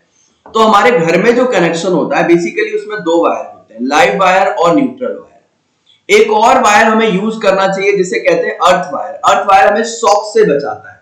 कभी कभी हमें अचानक से लगता है कि भाई शॉक लग रहा है, यहाँ पे करंट आ रहा है, इधर करंट आ रहा है, उस शॉक से बचाने के लिए अर्थ वायर यूज करा जाता है। लेकिन कई जगह अर्थ वायर यूज करते ही नहीं, लोग घर बनाते हैं तो अर्थ वायर लगाते ही नहीं, छोड़ देते हैं थोड़े से बचत के लिए। लेकिन अर्थ वायर हमें क्या करता है, ये शॉक से बचाता है। अभी बता देते हैं किस तरीके से काम करता है। ये तुम्हारा लाइव वायर और ये है तुम्हारा न्यूट्रल वायर। ठीक है, सबसे पहले ये दोनों के दोनों वायर क्या कर रहे हैं, मतलब वही एक पॉजिटिव टर्मिनल और एक नेगेटिव टर्मिनल, इन दोनों के बीच का जो पोटेंशियल डिफरेंस होगा दैट इज 220 वोल्ट का पोटेंशियल। क्लियर? हाँ, ऑब्वियसली न्यूट्रल वायर का मान लो पोटेंशियल कितना है 0 और इसका कितना होगा 220, तो पोटेंशियल डिफरेंस दोनों के बीच में 220 वोल्ट तो हो ही गया ना। और सर्किट को कंप्लीट करना है तो पॉजिटिव से नेगेटिव तो जोड़ना ही पड़ेगा हमें। तो मान लो ये लाइव वायर है, सबसे पहले कहां गया, जो तुम्हारा इलेक्ट्रिक फ्यूज है, फ्यूज वाला बोर्ड है वहां जाएगा, फिर तुम्हारे मीटर में जाएगा, मीटर के बाद से डिस्ट्रीब्यूशन बॉक्स में जाता है कि भाई वहां पे लाके कनेक्शन जोड़ दिया, फिर हर एक रूम का कनेक्शन अलग अलग अलग अलग चला गया, तो ये डिस्ट्रीब्यूशन बॉक्स होता है तुम्हारा। फिर डिस्ट्रीब्यूशन बॉक्स से हर एक रूम का कनेक्शन अपना क्या जा रहा है, अलग अलग अलग अलग जा रहा है। अच्छा, इस कनेक्शन को देख के कुछ पैरेलल वाली याद आ रही है कि हमारे घरों में जो कनेक्शन होता है क्या होता है, पैरेलल होता है। देखो ये मेन वायर, इस मान लो ये एक रूम है, ठीक है, इस रूम का कनेक्शन कैसे गया, इसका वायर अलग है, इसका वायर अलग है, इसका वायर अलग है, तो जितने भी तुम्हारे डिस्ट्रीब्यूशन हुए हैं सभी पैरेलली हुए। तो ये तुम्हारा हाउस होल्ड सर्किट होता है। अब ये देखो जितने भी तुम्हारे यहाँ पे मान लो एक सॉकेट यहाँ था, एक सॉकेट यहाँ, एक सॉकेट यहाँ, जितने भी तुम्हारे सॉकेट है सबसे क्या कनेक्ट हो रहा है, ये जो अर्थ वायर है, ग्रीन कलर की जो वायर है ना वो कनेक्ट हो रही है। तो अर्थ वायर क्या करता है, हमें शॉक से बचाता है। कई बार क्या होता है ना, हमारे घर में कुछ ऐसे इलेक्ट्रिकल एप्लायंसेस होते हैं जो मेटल से बने होते हैं, उनके ऊपर चार्ज इकट्ठा हो जाता है, उनका जो सरफेस होता है मेटल सरफेस होता है उसके ऊपर चार्ज इकट्ठा हो जाता है। तो चार्ज इकट्ठा होने की वजह से कई बार हम जब उसे टच करते हैं तो हमें अचानक से शॉक लग जाता है। लग जाता है क्या? तो उस शॉक से कौन बचाता है, ये जो हमारा लाइव वायर है वो बचाता है। कैसे? वो क्या करता है, जो भी उसके ऊपर चार्ज इकट्ठा हो गया उस इलेक्ट्रिकल एप्लायंसेस के मेटल सरफेस के ऊपर, उस चार्ज को कहां भेज देता है, अर्थ के अंदर भेज देता है। अर्थ से कनेक्ट होता है यहाँ पे, तो सारे के सारे चार्ज जो मेटल सरफेस पे इकट्ठा होते हैं उन सबको वो कहां ट्रांसफर कर देता है, अर्थ में ट्रांसफर कर देता है और हमें शॉक से बचाता है। तो ये होता है तुम्हारा हाउस होल्ड सर्किट। इसमें 3 कनेक्शन होते हैं, एक अर्थ वायर जो हमें स्टैटिक चार्ज का जो शॉक है उससे बचाता है, दूसरा है लाइव वायर और तीसरा क्या है तुम्हारा न्यूट्रल वायर। क्लियर? अब देखो अर्थ वायर ये लिखा है, it is used to just pass static charge to the earth, यानी कि यहाँ पे जो भी स्टैटिक चार्ज यहाँ पे इकट्ठा हुआ होगा ना उसको अर्थ के अंदर पास कर देगा। अच्छा, शॉर्ट सर्किट की कंडीशन क्या होती है? शॉर्ट सर्किट तब होता है जब तुम्हारा लाइव वायर, ये लाइव वायर और न्यूट्रल वायर दोनों किसी तरीके से टच कर जाए, कुछ ऐसी कंडीशन हो जाए कि दोनों टच कर जाए, तो टच करने का मतलब है कि शॉर्ट सर्किटिंग हो जाएगा। ठीक है, कई बार ओवरलोडिंग से भी हो जाता है ये सारी चीजें, तो ये शॉर्ट सर्किटिंग ध्यान रखना। और ये जो स्टैटिक चार्ज वाला कंडीशन है जिससे जो हमें शॉक देता है उस शॉक से कौन बचाता है, हमें अर्थ वायर बचाता है। क्लियर? बात आ गई समझ में? तो ये है तुम्हारा household circuit. Next topic है इलेक्ट्रिक मोटर, लेकिन तुम्हें पता होना चाहिए कि electric motor is not part of our syllabus. Electric motor, generator, electromagnetic induction ये हमारे सिलेबस के पार्ट नहीं है। हमारे सिलेबस में यही टॉपिक था जो इस साल बोर्ड एग्जाम के लिए काफी इंपॉर्टेंट थे। तो उन सभी टॉपिक को आज हमने बहुत अच्छे से कवर करा, बहुत अच्छे से समझा। तो आज की क्लास में हम यही तक रखने वाले हैं, और अगर कोई आप लोगों को कोई डाउट आए तो आप कमेंट करके भी पूछ सकते हो।